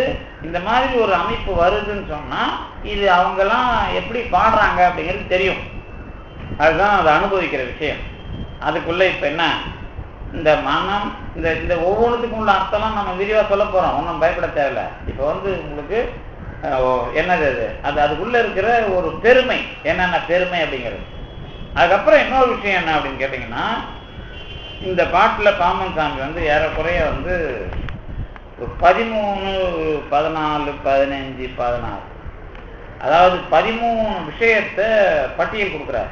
அதுக்கு இந்த ஜனனம், மரணம், உலக அல்லாதது, அபலம், சபலம், மதி, அப்புறம் சமலம், நிமலம், வலி, வெளி, சிறுமை, பெருமை அப்படிலாம் சொல்றாருல்ல. இதுல சிலது 2 வரும். அந்த மதியோடு விதி அப்படின்னு சொல்லும் போது மதியும் விதியும் பிரிச்சும் சொன்னாலும் எண்ணிக்கை அதிகமாகும். இது நாங்கள் இந்த சொற்பொழிவாளர்கள் எந்த அளவுக்கு பணம் வாங்க நினைக்கிறாங்களோ அந்த அளவுக்கு விரிவாக பேசலாம். இந்த என்னது நான் சொல்றது பணம் வாங்குகிற சொற்பொழிவாளர்கள் சில நுட்பம் சொல்லி காலத்தை ஓட்டணும்னா இது ஒரு சொற்பொழிவு, இது ஒரு சொற்பொழிவுன்னு தனியாக சிஸ்டம் பண்ணலாம், அது வேற விஷயம். பொதுவாக மதியோடு விதி இந்த மாதிரிலாம் சொல்லும்போது அதோட சேர்த்து தான் சொல்றாரு. அது வேணா பிரிக்கலாம், அது ஒன்றும் பிரச்சனை இல்லை. கடைசியா ஒன்று சொல்லுவார், இருமையும் ஒருமையுமே அப்படின்னு ஒன்று சொல்லுவார். இது வரைக்கும் நாம இந்த இடத்துல தான் பாம்பன் சாமி நேரா திருஞான சம்பந்தர் வார்த்தையை பயன்படுத்துற இடம். இந்த கடைசி வரி இருமையும் ஒருமையுமே, இது அருணகிரிநாதர், திருஞான சம்பந்தர், இவங்க எல்லாருமே இந்த வார்த்தைக்குள்ள வந்தவங்க. அந்த அதே விஷயத்த பாம்பன் சாமி இந்த மனத்திலேயே கொண்டாந்து நிறுத்துறாரு அப்படிங்கிறது முக்கியமான விஷயம். ஆக குறைஞ்சபட்சம் 16, 17 வகையில மனம் பற்றி இந்த பாட்டை நமக்கு அமைக்கிறார். இதெல்லாம் ஒரு பக்கம் இருக்கட்டும். இந்த மனம் பற்றின விஷயத்துல உங்களுக்கு எளிமையான வழிக்கு சாமி பண்ண ஒரு நூல் எதுன்னா பகை கடிதல். அந்த பகை கடிதலை ஏன் சொல்ல வந்தான்னு கேட்டீங்கன்னா, இந்த அபரமனம் பரமணம் ஆகும்னு சொன்னார்ல, அதுக்கு உதாரணம் பகை கடிதல் தான். இப்ப நமக்கு இருக்கிற மனம் என்னென்ன கேவலமான விஷயத்துல போகுதா, எதெல்லாம் பண்ணுது, விதியில இருக்குது, சொல்றாருல, பொறப்புல இருக்குது, இறப்புல இருக்குது, உலகத்துல இருக்குது, உலகம் இல்லாதான் இருக்குது, பலம் இல்லாம இருக்குது, பலத்தோட இருக்குது, அறிவோட இருக்குது, விதியோட இருக்குது, ஆணவத்தோட இருக்குது, ஆணவம் இல்லாம இருக்குது, ஆகாயத்துல இருக்குது, வெளியில இருக்குது, சின்ன சிறுமையா இருக்குது, பெருமையா இருக்குது, இப்படிலாம் ஒரு பட்டியல் கொடுக்குறாருல. இந்த பட்டியலுக்கு உள்ள இருக்கிறதான் நம்ம மனம். ஆனா இந்த மனத்தோட இந்த தன்மைகளை எல்லாம் தாண்டி மனம் என்பதுக்குள்ள முருகன் அல்லது பெரிய கடவுள் வரணும் அப்படின்னா அது இருக்கிற ஒரே பாட்டு இது பகை கடிதல் அப்படிங்கிற மாதிரி நமக்கு தெரியுது. நீங்க இன்னும் நிறைய பாட்டை படிக்கலாம். நீங்க தான் என்ன பண்ணுவீங்க, இதுல அது சொல்லிக்கிறாரு சொல்லுவீங்கல்ல, உங்களுக்கு தான் அது செய்தி. என்ன செய்தின்னா எல்லாருக்கும் செய்தி, ஆனா உங்களுக்கு சிறப்பு செய்தி என்ன. அதனால என்ன பண்ணணும்னு கேட்டீங்கன்னா, பாம்பன் சாமி எங்கெல்லாம் நேரா முருகனை இழுத்து வச்சு பேசுறார் அப்படின்னு பாத்தீங்கன்னா, அந்த பகை கடிதல் ஞாபகம் இருக்குல்ல, ஞாபகம் இருக்கு. இப்ப அதுல அருணகிரிநாதர் எங்கேயா சொல்லியிருக்காரா பகை கடிதல்ல? ஆமா, சரி பரவாயில்ல. நான் அதுக்கு நீ நடத்த முடியாது. அருணையன் அரணனாவே அது சொல்றாருல்ல, சரி அது அது பிரச்சனை இல்லை. இப்ப நீ பகை கடிதல் நடத்த மாட்டேன், உங்களுக்கு ஒரே ஒரு குழு மட்டும்தான் நீ கொடுப்பேன். என்ன குழு அப்படின்னா, மனம் சார்ந்து படிக்கிற விஷயம் மட்டும். இருவலர் சுடர் உருவே, சிவைகரம் அமர் உருவே, அருமறை புகழ் உருவே, அறவர்கள் தொழும் உருவே, இருள் தபும் ஒளி உருவே. இந்த 5 இருக்குல்ல, திருவலர் சுடர் உரு, இது ஜோதி. 2வது அந்த ஜோதியை தான் குழந்தையா சொன்னோம். எந்த ஜோதிய? பெரிய ஜோதிய அம்மா கையில குழந்தையா சொல்லிட்டோம். ஆமா. அதுக்கு அடுத்தது அது எது? இந்த உலகத்துல ஆராய்ச்சி பண்ணது மறை, அதுவும் அதை புகழுது. ஆமா. அதுக்கப்புறம் நீ நல்லவனா இருந்தா உனக்கு அது தெரியும். அறவர்கள் தொழும்பூர். அறவர்கள் யாரு? நந்தி. அறம்னா நந்தி. இந்த நந்தியை கும்பிடுறவங்களாம் யாரு? நந்தி ஆகிறவங்களாம் யாரு? சிவன் சொல்லிக்கிட்டு இருக்கிறோம். இவங்களுக்கும் எது மறைக்கும், நீ அறவர்களுக்கும் தொழில் இப்படின்னு சொல்லப்படுகிறவன் தான் யாரு? இருள் தபும், ஆணவம் என்கிற இருளை நீக்குகிற ஜோதி இப்படின்னு ஒரு லிஸ்ட் கொடுத்தாரு. இதுல என்ன இருக்குது? கடவுளோட வரலாறும் நம்மோட வாழ்க்கை வரலாறும் சேர்த்து இறைவன் இன்னார்னு சொல்லிட்டார்ல. இறைவன் இன்னார்னா சொன்னாரு, இன்னான்னு சொன்னாரு, இன்னார்னு சொன்னாரா, இன்னான்னு சொன்னாரு, இன்னான்னு சொன்னாரு. இப்படியெல்லாம் நினைக்கின்ற என நினை எனது எதிரே, இப்படியெல்லாம் நினைக்கின்ற எனக்கு எதிரே அப்படின்னு சொல்றாரு. அப்படின்னு என்ன அர்த்தம்? இங்க நான் பார்க்கல இப்படிலாம், இப்படியெல்லாம் நினைக்கணும் முதல்ல. இதுதான் ஜோதி, இதுதான் உமையம்மை கையில் இருக்கிற குழந்தை, இதுதான் வேதங்களால் புகழப்படுகிறது, இதுதான் அறம் என்கிற நந்தியாக மாறிய ஆன்மாக்களின் தொழுகின்ற உருவமாக இருப்பது. அதில் தான் மறைமுகமா சிவனை வைக்கிறாருன்னு அர்த்தம். அறம்ங்கிறது ஒண்ணு, அறவர்கள்னா நந்தியா இருக்கிறவன் தான் அறவன் அப்படின்னு நீங்க சமயத்துக்குள்ள வந்துட்டா தெரிஞ்சுக்கணும். அதுக்கு அர்த்தம் அப்புறம் சொல்றேன். அப்புறம் ஆணவம் என்கிற இருளை நீக்குகிற ஜோதி, இப்படி நினைக்கின்ற யார? கடவுளை. இப்படி நினைக்கின்ற எனக்கு எதிரே குருவுகள் முதன்மையிலே கொணர்தீவும் இறைவன். குருவுகள் முதல் மயில் அப்படின்னு சொன்னா மயிலு. அப்ப மயிலு எனக்கு எதிரே கொண்டு வருவாயாக சொல்றாருல்ல. இப்ப என்ன அர்த்தம்? நினைக்கிற எனக்கு நேரா காட்சி தரணும் சொல்றாரு. சரிதானே? கடைசி என்ன சொல்றாரு 10வது பாட்டுல? மயில் கொண்டாந்தா இல்லையா? கட்சியில பெருமான குத்தின்னு வந்தா இல்லையா? என்ன நடக்குது அங்க? கட்சி வரைக்கும் கொணர்ச்சி தானே. அப்ப பாட்டுல நடக்கலையா? நடக்குமா நடக்காதா? அதுக்கு பாட்டு இல்லையா? அதுக்கு கட்டியெல்லாம் ஒன்றும் காணும். எங்க இருக்குது? அதே முடிஞ்சு போதா? சரி, இப்ப சொல்றேன் பாருங்க. கருணை பேய் கனமுகிலே கடமுனி பனி முதலே அருணையன் அரண் எனவே அகம் நினை எனது எதிரே. அப்படின்னு என்ன அர்த்தம்? என நினை எனது எதிரேன்னு சொன்னவரு இங்க என்ன சொல்றாரு? அகம் நினை எனது எதிரேன்னு சொல்றாரு. அப்படின்னு என்ன அர்த்தம்? இப்படின்னு சொன்னாலு இப்படி அந்த நினப்பு என்னவாயிடுச்சு? அகத்துல மாறிடுச்சு. இதுதான் இந்த பாட்டோட அர்த்தம். பாட்டுல என்ன அர்த்தம்னு கேட்டீங்கன்னா, மனம் என்கிற ஒண்ணுக்கு பாவனை தான் தெரியும். பாவனைனா என்ன? இது இப்படி, இது இப்படி, இது இப்படின்னு பாவனை தான் தெரியும். அதுக்குள்ள அது நம்பிக்கையா மாறணும், முருகன்கிற ஒரு விஷயம் இறங்கணும், அது அதுக்குள்ள அது நாம போறோம் அப்படின்னு சொன்னா இந்த 10வது பாட்டுல அது நடக்கும். அப்ப இந்த 10 பாட்டு தான் மனம் என்கிற ஒன்றை அந்த முருகனுக்குள்ள நாம அல்லது முருகனை அதுக்குள்ள இறக்கிறதுக்கு பயன்படுத்துகிற பாடல். இவ புரிஞ்சுதாது? இதை வச்சு நீங்க என்ன பண்ண போறீங்க? வெளியில மயில் மேல அப்படி ஏறின்னு இல்லை அவரு எல்லாமே. நான் கூட அன்னைக்கு அந்த வெள்ளிக்கிழமையில சொன்னேன். என்ன சொன்னேன்னா, நந்தி மேல சிவபெருமானை பார்த்தாங்கல்ல எல்லாரும். நீங்க பாத்தீங்களா? பார்க்கலையா? ஏன் அமாவாசைக்கு பௌர்ணமிக்கெல்லாம் பார்க்கல? அமாவாசைக்கு முன்னாடி, பௌர்ணமிக்கு முன்னாடி, பிரதோஷத்துல பிரதோஷத்துல பாத்தீங்கல்ல?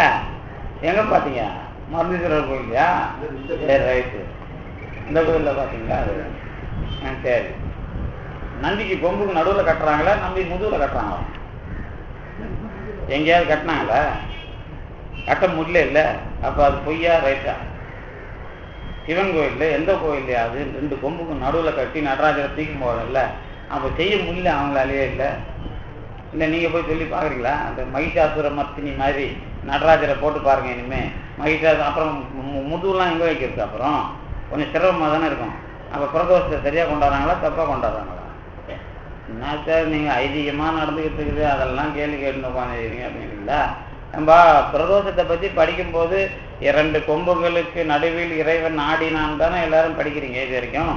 ஆனா அது வரைக்கும் நீங்க அது மாதிரி எங்கேயும் உச்சவரத்தையும் போலையே. அது ஏன்னு கேட்கறேன். முடியலையா?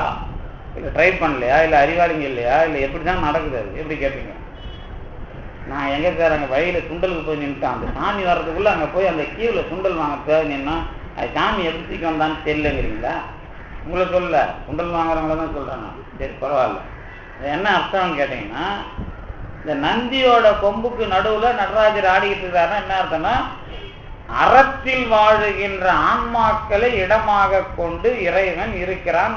ஆணவம் இருந்தா உலகத்துல இறைவன் இல்லைன்னு அர்த்தம். இப்ப நீங்க இருக்கிறீங்க, நான் இருக்கிறேன், இறைவன் இருக்கிறான்னு தெரிஞ்சா இங்க வந்து என்ன பண்ண மாட்டோம், கோவில்ல வந்து சாமி கும்பிட மாட்டோம்.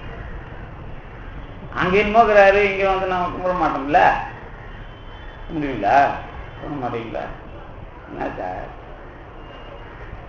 அங்கதாங்கிறாரு அப்படின்னு தானே வந்து கும்பிட்டுக்கிறான்.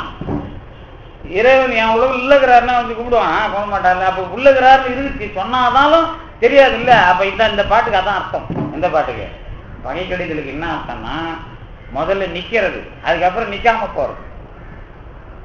இதுதான் பிரதோஷம். பிரதோஷம்னா என்னன்னு கேட்டீங்கன்னா, வெளியில இருக்குதுன்றத நான் நல்லவனா வாழ்ந்தா வெளியில இருக்குதுங்கிறது இல்லை, இல்லைன்னு சொல்றது இல்லை. இப்ப உலகத்துல இருக்கிற எல்லாருக்கும் ஆணவம் தான் இருக்குது. இப்ப என்ன இல்லை, கடவுள் இல்லை. அது கொஞ்சம் வித்தியாசமா இருக்குது. என்ன வித்தியாசம் இருக்குது, யாரெல்லாம் கடவுளை பத்தி பேசுறானோ அவனுக்கு உண்மையிலேயே கடவுள்னா இல்லைன்னு அர்த்தம். நானா இருந்தாலும் சரி, கடவுள் வந்து நான் பேசுறது ஒரு வேஷம் வேறங்க. உங்களுக்கு உண்மையை தான்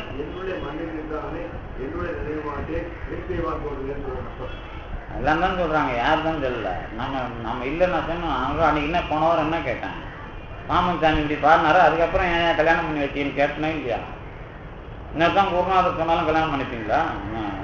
அந்த குருநாதர் அனுபவம் பெறவே இல்லை. கட்சியில தேதி மாதம் வயிறுக்குது என்ன அனுபவம் கட்சிது. அவர் எவ்வளவு பெரிய ஆளுன்னு தெரியுமா உங்களுக்கு? தெரியாது இல்லை. அப்புறம் அவர் வார்த்தையை தட்டக்கூடாதுன்னு பாமன் சாமி கல்யாணத்துக்கு போனாருன்னு சொன்னீங்கல்ல, அவர் வார்த்தையை தட்டலாமா தட்டக்கூடாதா? ஏன் தட்டல? அப்ப பாமன் சாமி குரு வார்த்தை மதித்தாரா இல்ல பாமன் சாமியே செல்ஃப் கான்பிடன்ட் உள்ள ஆளா? என்ன சொல்லிருக்கீங்க? மரியாதை கொடுத்தாரா? சரி, மரியாதை கொடுத்து நீங்க என்னென்ன வேலையெல்லாம் செய்வீங்க? நீங்க முடியாது இல்ல. அதுதான் நான் போன வாரம் கேட்டேன். அதெல்லாம் எதுல வருமா, நான் கொஞ்சம் முதல்ல சொன்ன பாருங்க, என் கருத்துல நான் போய் ஒரு திட்டத்தோட போனாதான் அடுத்த திட்டத்தை கொண்டு வருவான். எல்லா திட்டமும் அதுக்குள்ள அடங்கிச்சுன்னா அது திட்பமானது, உறுதியானதுன்னு பேரு. அதுதான் முதல்ல சொன்னதும். இந்த திட்பங்கிறதுக்கு வர்றதுன்னா என்ன அப்படின்னு கேட்டீங்கன்னா, எனக்கு உள்ள இருக்கிறான்னு நம்ம படிக்கிறோம்ல, அதை பத்தி பிரச்சனை இல்லை. எனக்கு உள்ள இருக்கிறவனை பத்தி நான் உள்ள இருக்கிறான் படிக்கிறது வேற, உள்ள இருக்கிறாங்கிறதுக்குள்ள போறது வேற. உள்ள இருக்கிறான்னு நான் படிக்கிறதுங்கிறது தான் பகை கடிதல்ல தொடக்கம். அந்த திருவள்ளுவர் சுடர் உருவையிலிருந்து தொடங்குறாருல்ல. ஆனா எனக்கு உள்ள வந்துட்டான், உள்ளதான் இருக்கிறான் அப்படிங்கிறதுக்கு வந்துட்டா 10வது பாட்டு, அகம் நினை எனது எதிரே. அப்ப என்ன அர்த்தம்? இப்ப என்ன அதுக்கு அர்த்தம்?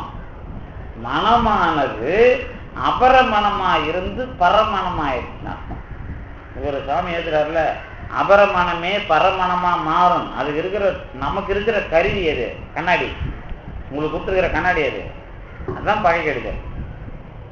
கண்ணை பார்ப்பதற்கு கண்ணாடி போல பரமனம் அருளை பார்க்க வேண்டும் என்று சொன்னால் அதற்கு கொடுத்திருக்கப்பட்டிருக்கிற கண்ணாடி பகை கடிதல்.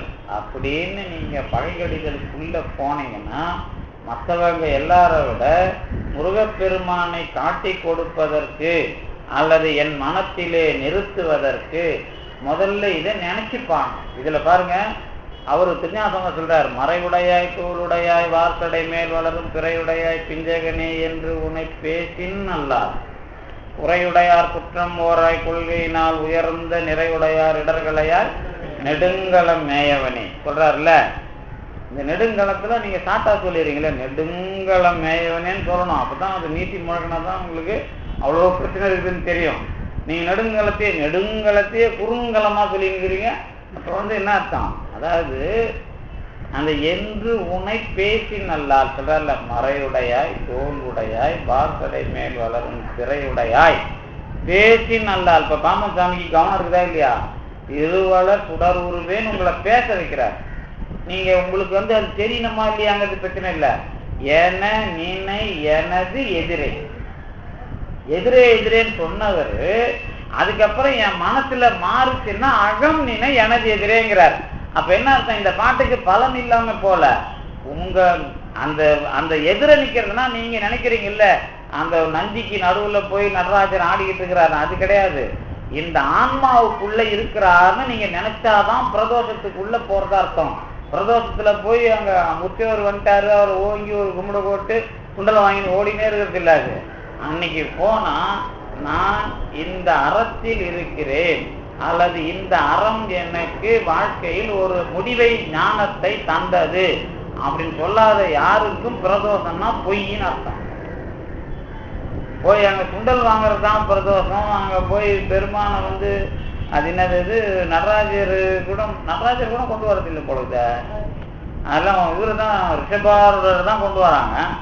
அப்ப நடராஜர் நீங்க குறைஞ்சபட்சம் நீங்களாவது போய் நந்தி 2 கொம்புக்கு நடுவில் நடராஜர் ஆடிக்கிட்டு இருக்காருன்னு பார்த்தீங்கன்னா சரி பிரதோஷ வழிபாடுங்கிறதையே சரியா தெரிஞ்சுக்கிற மாதிரி அர்த்தம். அதுக்கப்புறம் அங்க நந்தி பார்க்கறது இல்லப்பா, நந்தினா நான் தான் காளமாடு, நான் தான் வெள்ளை மாடா மாறணும். காளமாடு வெள்ளை காளமாடா மாறணும். அப்ப வெள்ளை காளமாடா மாறணும்னா சுத்தமாகுதுன்னா கொஞ்சம் கொஞ்சமா அறம் வேலை செஞ்சு. இப்ப அறத்துல வேலை செய்யறது நான் அடிக்கடி சொல்லுவேன்ல, எந்த வேலையை எடுத்துக்கிட்டாலும் அதை முதல்ல நாம இருக்கிற விஷயத்த இப்ப நேற்று கூட அந்த உதாரணம் சொன்னேன். இப்போ நான் சுத்தமா செய்யணும் அப்படிங்கிற மனநிலைக்கு வந்துட்டேன்னா எல்லாமே உங்களுக்கு என்னவா தெரியும். ஒன்னா கடைசி வரைக்கும் ஏமாத்தியே வாழுது. சுத்தமா வந்துட்டேன்னா என்ன தெரியும், சுத்தமா செய்யணும் அப்படின்னு வந்துட்டாலே பிரச்சனையாவே இருக்கும் சார். எல்லாம் நீங்க பிரச்சனையை அனுபவிக்கல போகுது இன்னும் எல்லாமே. அப்படின்னா நீங்க இன்னும் முயற்சி பண்ணல. எதுக்கு சுத்தத்துக்குன்னு அர்த்தம். ஏதோ மேனேஜராகவே வாழ்ந்துட்டு போயிடலாம் அப்படின்னு நினைச்சுக்கிறீங்க. அது இல்லை, நான் எதுக்குள்ள போனேன், எது எனக்கு தெரிஞ்சது. நீங்க தான் போகவே மாட்டேங்கிறீங்க. ஒண்ணு கொஞ்சம் அதிகமா போனா புத்தகத்துக்கு போயிடுறீங்க, அதை விட்டா ரத்தனவாரிக்கு போயிடுறீங்க. இந்த 2ம் விட்டா சரவணன் என்ன சொன்னாருன்னா சொல்றாருப்பா, நல்லா சொல்றாரு, எல்லாரை விட நல்லா சொல்றாரு, அவ்வளவுதான் தெரியும். இன்னும் கொஞ்ச நாள் போனா நல்லா சொல்றாருன்னா என்னன்னு கேட்பேன் நான். அப்புறம் தான் அதை சொன்னாரு, இதை சொன்னாரு, இதை சொன்னாருன்னு இல்ல. இது ஒன்றும் தப்பு இல்லை. உங்களுக்கு இந்த பிறப்புல சின்ன குழந்தை மாதிரி உங்களை வச்சுக்கிறான் கடவுள். சின்ன குழந்தைங்களுக்கு நாம சண்முகம் சொல்லி கொடுத்தா தெரிஞ்சுக்கும். வயசான பிறகு அதுங்களுக்கு சொல்லி கொடுக்கும்போது அது ஒன்றும் பெருசா தெரியல. அதனால அடுத்த பிறப்புல உங்களுக்கு பெருசா சொல்லி கொடுத்துருவோம். ஏன்னா இந்த பிறப்புல உங்களை நிறைய மூட்டை கட்டி கொடுத்தான், இந்த செல்வத்தை வச்சுக்கோ, அடுத்த பிறப்புல நீ இதெல்லாம் செலவு பண்ணலாம் அப்படின்ட்டு. அடுத்த பிறப்புல நீங்க பணக்காரனா பிறப்பீன்னு மட்டும் நினைக்காதீங்க. கண்டிப்பா கிடையாது உங்களுக்கு. ஏன்னா நீங்க நிறைய ஞானத்தை சேர்த்து வச்சுக்கிறீங்க. அங்க இங்க குப்பை கூலம் எல்லாத்தையும் மாதிரி உங்க தலையில சொறி வச்சிருக்கிறீங்க. அது எல்லாத்தையும் கீழ்ச்சி பெருமான் ஆப்ரேஷன் பண்ணுவான் அடுத்த பிறப்புல. அப்ப எப்படி வச்சிருப்பான்னு நீங்க தெரிஞ்சீங்க. அதனால அடுத்த பிறப்புல நான் சொன்னதும் வேலை செய்யும். என்ன வேலை செய்யும் அது உங்களுக்கு தெரியாது. பெருமான் அவ்வளவு கஷ்டத்தை கொடுத்தாலும் சரி நல்லதுக்கு தான் அப்படின்னு நினைக்கிற மாதிரி பண்ணிடுவான். ஏன்னா என் சொற்பொழியும் கேட்டுருக்கீங்கல்ல, அதனால விஷயம் அவ்வளவுதான். அதாவது நீங்க ஏகப்பட்ட ஞானத்தை சேர்த்து வச்சுக்கிறீங்க. அதுல எது சரி எது சரியில்லைன்னு உங்களுக்கு சொல்லி கொடுக்கணும். அதுக்கப்புறம் என்ன பண்ணணும்னா இந்த சரிங்கிறதுக்குள்ள உங்களை உள்ள தள்ளி நடத்தணும். இந்த சரின்னு புரிய வைக்கிறது ஒரு மெத்தடாலஜி.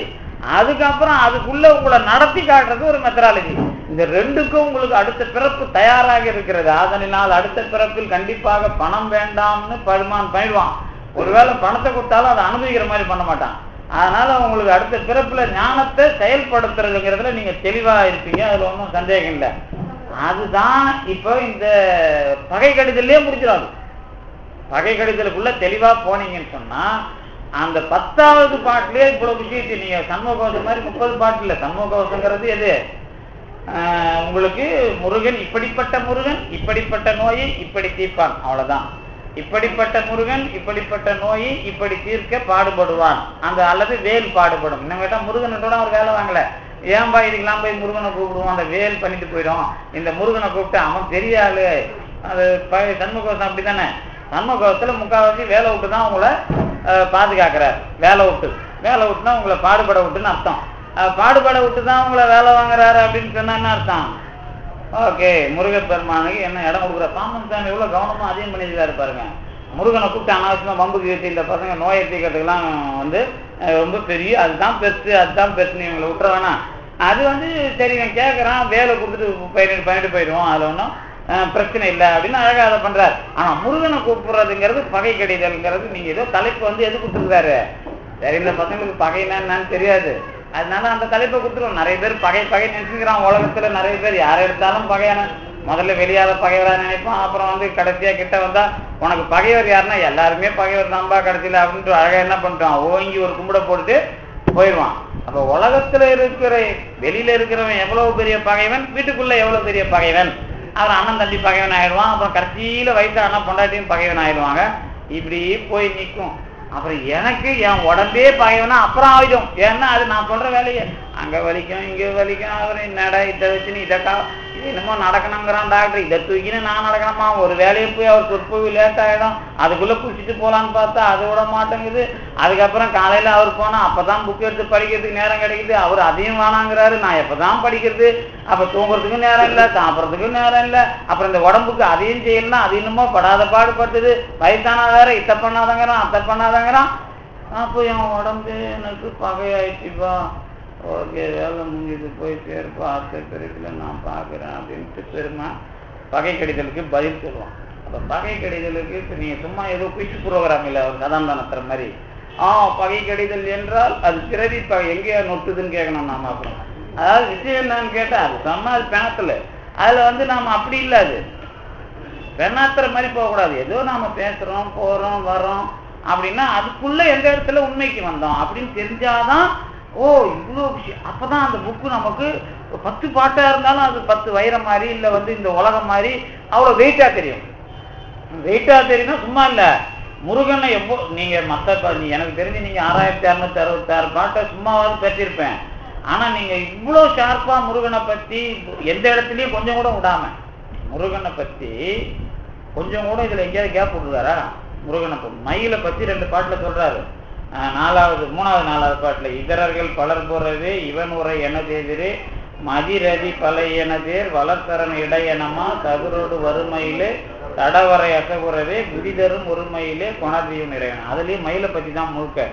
பவநடை மனுடர் முனே படர் உரிமெனதெதிரே நவமணி முதலினியே நகைப்பல மிடரணிமால் சிவனிய திருமையிலே திடனோடு நொடி வளமே குவலயம் அருமையிலே கொணர்தியம். இது 2லயும் மயிலை பத்தி சொல்றாரு 3 நாள்ல.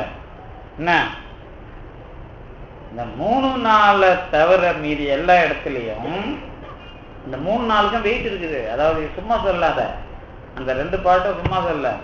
அதாவது வந்து உங்களுக்கு 3வது பாட்டும் 4வது பாட்டுக்கும் நான் ஒரு அர்த்தம் சொன்னேன்னா அது எவ்வளோ, அதுக்குள்ள எவ்வளோ அர்த்தம் இருக்குதுன்னு அப்புறம் அனுபவிப்பீங்க, அது பிரச்சனை இல்லை. இப்போ எனக்கு அந்த முருகப்பெருமான காட்டு அப்படிங்கிறாருல மயிலுக்கிட்ட, அதானே சொல்றாரு. இப்போ உங்க இதுக்கு நீங்க இது கேட்டிருக்கீங்களா, பகை கடிதலில் வருகிற மயில்னா யாரு? மயில்னா யாரு? பிரணவமா? மூளை கிடையாது பிரணவத்துக்கு, தெரியுமா? பிரணவத்துக்கு அறிவு கிடையாது. இந்திரங்கிட்ட சொல்றான், அவனே வந்து பாவம் பொம்பளை பின்னாடி அவன் வந்து போனான்னு தெரியும். அவன் தான் பொம்பளை பின்னாடி போனான் இருக்குது இல்ல. சரி சூரன் தான் ஆணவத்துல தானே பிரிச்சு தானே விட்டுக்கிறாரு, அது முழுசு கிடையாது இல்ல, ஒரே ஆன்மா தானே, அது 2ஆ தானே பிரிச்சு வச்சுக்கிறான். எந்த அடியார்கள்? முத்தி பெற்ற அடியார்கள் மயிலா வந்தாங்களா? சரி, உங்களுக்கு அதுல யாருக்கு அவர் சாட்சியா வச்சுக்கிறார் மயில்னா? பாமன் சாமி எந்த மயில சாட்சியா வச்சுக்கிறார்? எங்க பாமன் சாமி கோயில்ல ஒரு மயில் இருக்குது, அந்த மயில சாட்சியா வச்சுக்கிறாரா? எந்த மயில சாட்சியா வச்சுக்கிறாரு? உருகுகள் முதல் மயிலே கொணர்தியும் இறைவனை, அதுக்கப்புறம் குறைவு அரு திருமயில், குதி தரும் ஒரு மயில். அப்புறம் வந்து அதாவது மயிலை பத்தி பேசும்போதெல்லாம் வந்து அதுல பெரிய அளவுல அனுபவத்தை வைக்கிறார். குணம் ஒரு மணிமயில். அப்புறம் இது பண்றாருல, அது தர்மமிகு சென்னையில்ன்றது சொல்லுவீங்கல்ல, அந்த மாதிரி இவர் அந்த மயிலுக்கு எப்படி கொடுக்குறாருன்னு நீங்க பாத்தீங்கன்னா தெரியும். புலவிடு குணமுறு குளிர்மணி உகபதி அமர்மயில் அப்படிலாம் சொல்றாருல, குருபல அவிர்மயில். நான் தான் அதை சொல்லிட்டேன், உங்களுக்கு தெரியாது. அதாவது அருணகிரிநாதர் தான் அந்த மயில். முருகனை எனக்கு காட்டின மயில் அருணகிரிநாதர்னு அர்த்தம். இந்த மயிலுங்கிறதுக்கு இவ்வளவு வெயிட் இருக்குதாங்க, அது பிரச்சனை இல்லை. இப்ப நான் அது நடத்த வரல, இந்த மனசு தான் இங்க முக்கியம். இங்க சில பேர் என்ன பண்றாங்க, மனசை மயிலா சொல்லிடலாம்னு ஆசைப்படுவாங்க. அதுக்கு சொல்ல கேட்டேன் நான், அதுக்கு தான் உங்களை கேட்டேன். நீங்க எங்கேயாவது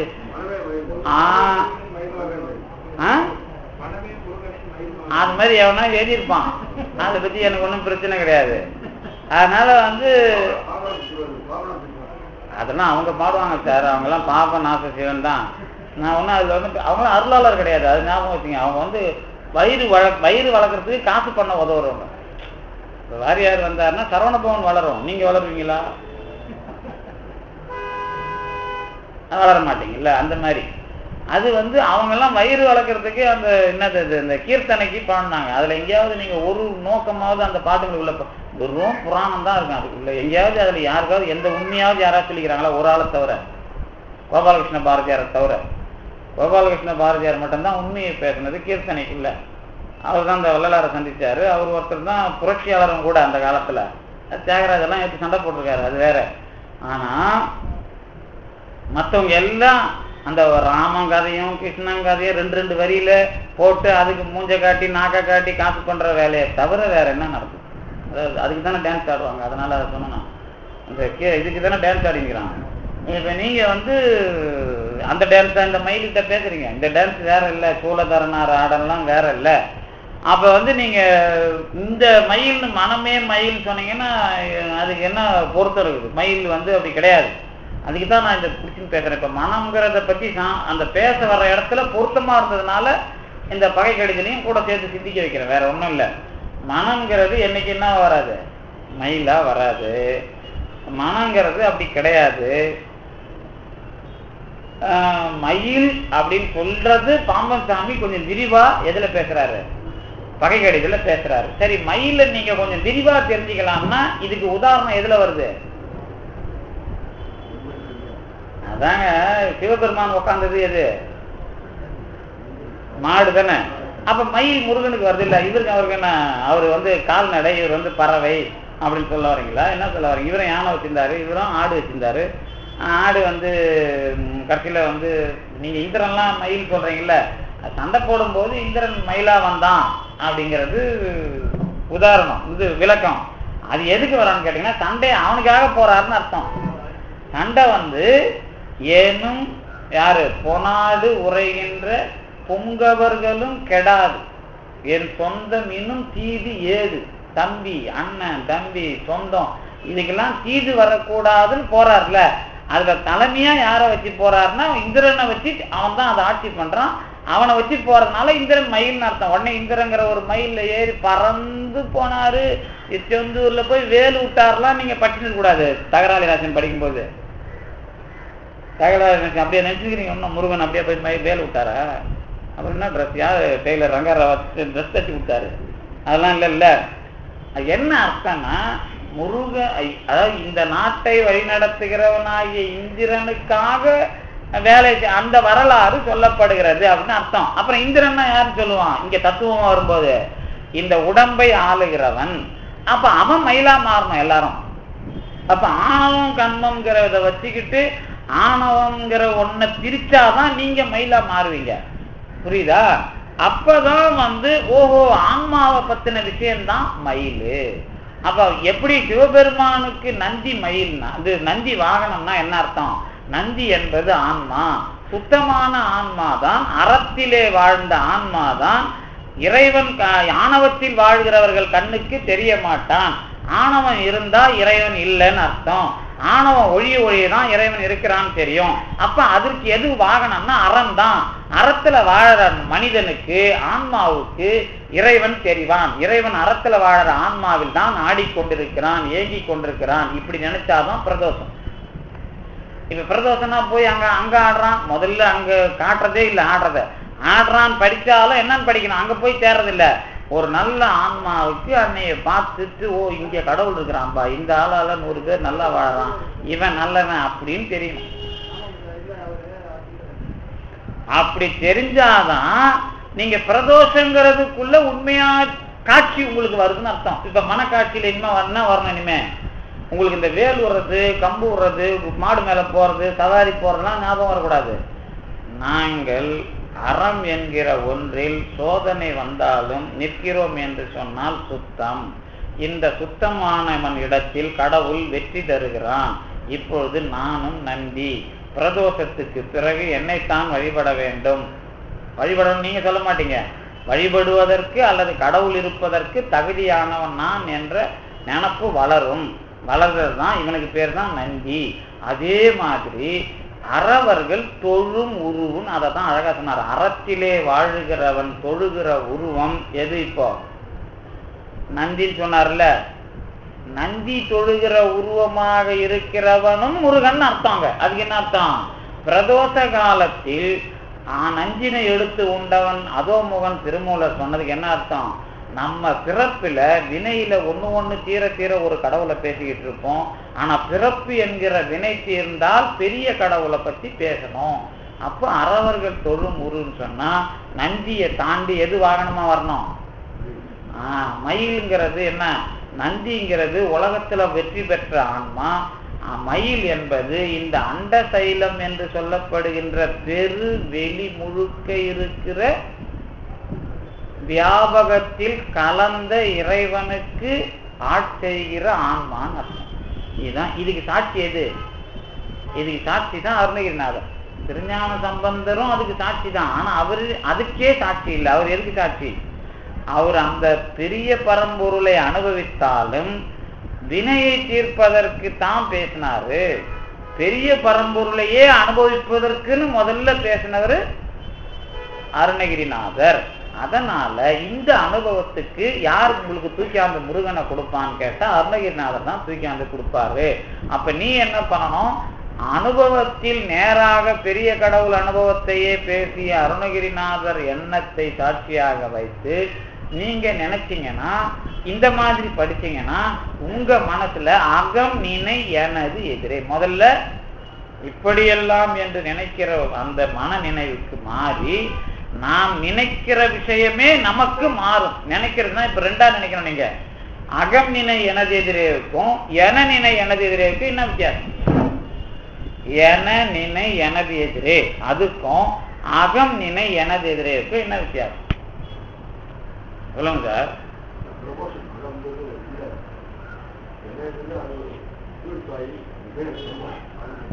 இந்த மாதிரி பாடம் கேட்டு உங்களுக்கு நல்லா ஏறி போச்சு. நான் 1.5 வருஷமா நடத்தி உங்க டெக்னிக்கை மாத்தலான்னு பார்த்தா முடியவே இல்லையே. நீங்க என்ன பண்றீங்க? நடுவுல அந்த பெருங்காய டப்பாவுக்கு போயிட்டு வந்துடுறீங்க. அதனால என்ன பண்ணுதுன்னா பெருங்காய டப்பா பெருங்காயத்தை தூக்கி போட்டுறாரு. ஆனா அப்பப்ப பெருங்காயத்தை உள்ள வச்சு எடுத்துக்கிறாரு. பெருங்காயத்தை என்னமோ எடுத்து வெளியதான் வச்சிருக்கிறாரு. தேவைப்படுறப்ப அந்த பெருங்காயத்தை டப்பாவை வச்சுக்கினே பெருங்காயத்தை எடுத்து உள்ள வைக்கிறார். நீங்க பெருங்காயம் காலியாகி போச்சு, புதுசா வாங்குற பெருங்காயத்தையும் பழைய டப்பாவிலேயே போட்டு வச்சுக்கிறாரு. அதான் ப்ராப்ளம். இப்ப என்ன அர்த்தம் கேட்டீங்கன்னா, என என்று சொன்னால் இப்படிப்பட்ட அர்த்தம். இது மாதிரி அப்படின்னு மாதிரின்னு ஒண்ணு வருது இல்ல, என நினை எனது அப்படின்னா இப்படியெல்லாம் என்று நினைக்கிற அப்படின்னு அர்த்தம். இப்படியெல்லாம் என்று நினைக்கிற விஷயம் அங்க என்னவா இருக்குது? இது வேற அது வேறன்னு இருக்குது. இப்ப அகம் நினை எனது எதிரேன்னு வந்துட்டா என்ன அர்த்தம்? என்று என்றது இல்லாம அகமே அதை நினைக்குதுன்னு அர்த்தம். அதுக்கு ஒரு அர்த்தம் சொல்றேன் பாருங்க. இப்ப நீங்க இங்க உட்காந்துக்கிறீங்கல்ல, இவரு உட்காந்துக்கிறாரு, வீரா உட்காந்துக்கிறாரு. நான் போய் அவங்க கொண்டாடிக்கிட்ட நாங்க போனோமா, அவரு இப்படிலாம் பேசினாருமா அப்படின்னு ஒன்று சொல்லுவார். யார்கிட்ட? அவங்க கொண்டாடிக்கிட்ட போய். நீங்க போய் எப்படி சொல்லுவீங்க? உங்க கிட்ட இவரு போய் எப்படி சொல்லுவாரு? நீங்களாம் அவங்க மனைவி கிட்ட போய் எப்படிலாம் பேசுவீங்க? மானியத்தேனன்னு பேசல. நான் வந்து போன விஷயத்த அல்லது வெளியூருக்கு போயிட்டு வர்ற விஷயத்தை எப்படி பேசிக்கிறீங்க? என்கிட்ட நிறைய ஸ்டூடெண்ட் இருந்தாங்க. ஒரு காலத்துல ஒரே ஒரு 5-10 வருஷம் இருக்கும். அப்பெல்லாம் நாம தான் கடவுள் அவங்களுக்கு. அந்த மாதிரி அவங்க சாமி படத்தெல்லாம் ஒட்ட மாட்டாங்க. ஏன் படத்தை ஒட்டி வச்சுன்னு சாமின்னு பார்த்துன்னு இருப்பாங்க. அந்த மாதிரிலாம் இருந்தாங்க. அவங்க எல்லாருமே இப்போ ஓட்டி விட்டாச்சு. ஏன்னா அது ஒரு மாயன்னு எனக்கு தெரியும். எதுக்கு சொல்ல வரேன்னா, இப்ப இவங்கெல்லாம் கூட ஒன்றும் பண்ணலை. அதுக்கு தான் இதை கேட்குறேன். அதாவது நம்ம கூட இருக்கிற ஆளுங்கன்னு வச்சுங்களேன், இது எப்படி இருந்தா நல்லது அப்படிங்கிறதுக்கு ஒரு உதாரணம் சொல்றேன். இப்ப நீங்க போய் உங்க வீட்டம்மா கிட்ட, நான் உங்க வீட்டுல இருந்து கிளம்புனேன்னா 29 ஏறினா பிளஸ்ல நிக்கிறேன்னா பஸ்ஸே வரல, ஒரே சூப்பர் டீலக்ஸா வந்தது. சரி போட்டோம், ₹1 ₹3 மீதி ஆகும்னு பார்த்தேன்னா 29 ஆர்டினரி வந்துதா, ஏறனா அப்படியே அவன் போனானா, நடுவில் அந்த கண்டக்டர் ஒரு சண்டை நடந்ததா, அங்க போச்சா, அப்படியே போய் வண்ணாந்தோல்ல இறங்கினா, நடந்து போனா அங்க அதுக்குள்ள கிளாஸ்ல யாரும் இல்லையா, அப்புறம் பார்த்தா அவரு உட்கார்ந்தாரா, அப்புறம் பார்த்தா சரி, நான் வழியில் யாராவது அவன் சாமிகிட்ட போய் நின்னா பாட்டு பாடினா அங்கே ஒருத்தர் இப்படி பண்ணாரா இப்படி பண்ணாரு இப்படி சொல்லி சொற்பொழி இப்படி பேசினாரு அப்படி பேசினாரு சொல்லி முடிச்சிங்கன்னா இது ஒரு வகை. நான் போனேன், அங்கே சொற்பொழி 6 மணிக்கு ஆரம்பிச்சது, இதை கேட்டேன், வந்தேன், அவர் இப்படி பேசினாரு இப்படின்னு சொல்லுவாங்க. இது ஒரு வகை. என்ன அர்த்தம்னு கேட்டிங்கன்னா, நான் என் பசங்கிட்ட சொல்லுவேன், நான் ஒருத்தங்கிட்ட போகணும்னு அனுப்பிச்சேன் இல்லை, அங்கே என்ன நடந்தது, அவன் என்ன பேசினா நீ என்ன பேசல, போயிட்டு வந்து அவன் சரியில்லை சார் நீ சொல்லாது, எனக்கு எந்த மாதிரி என்னென்ன நடந்ததுன்னு சொன்னா நான் உன்னையும் முடிவு பண்ணுவேன் அவனையும் முடிவு பண்ணுவேன்.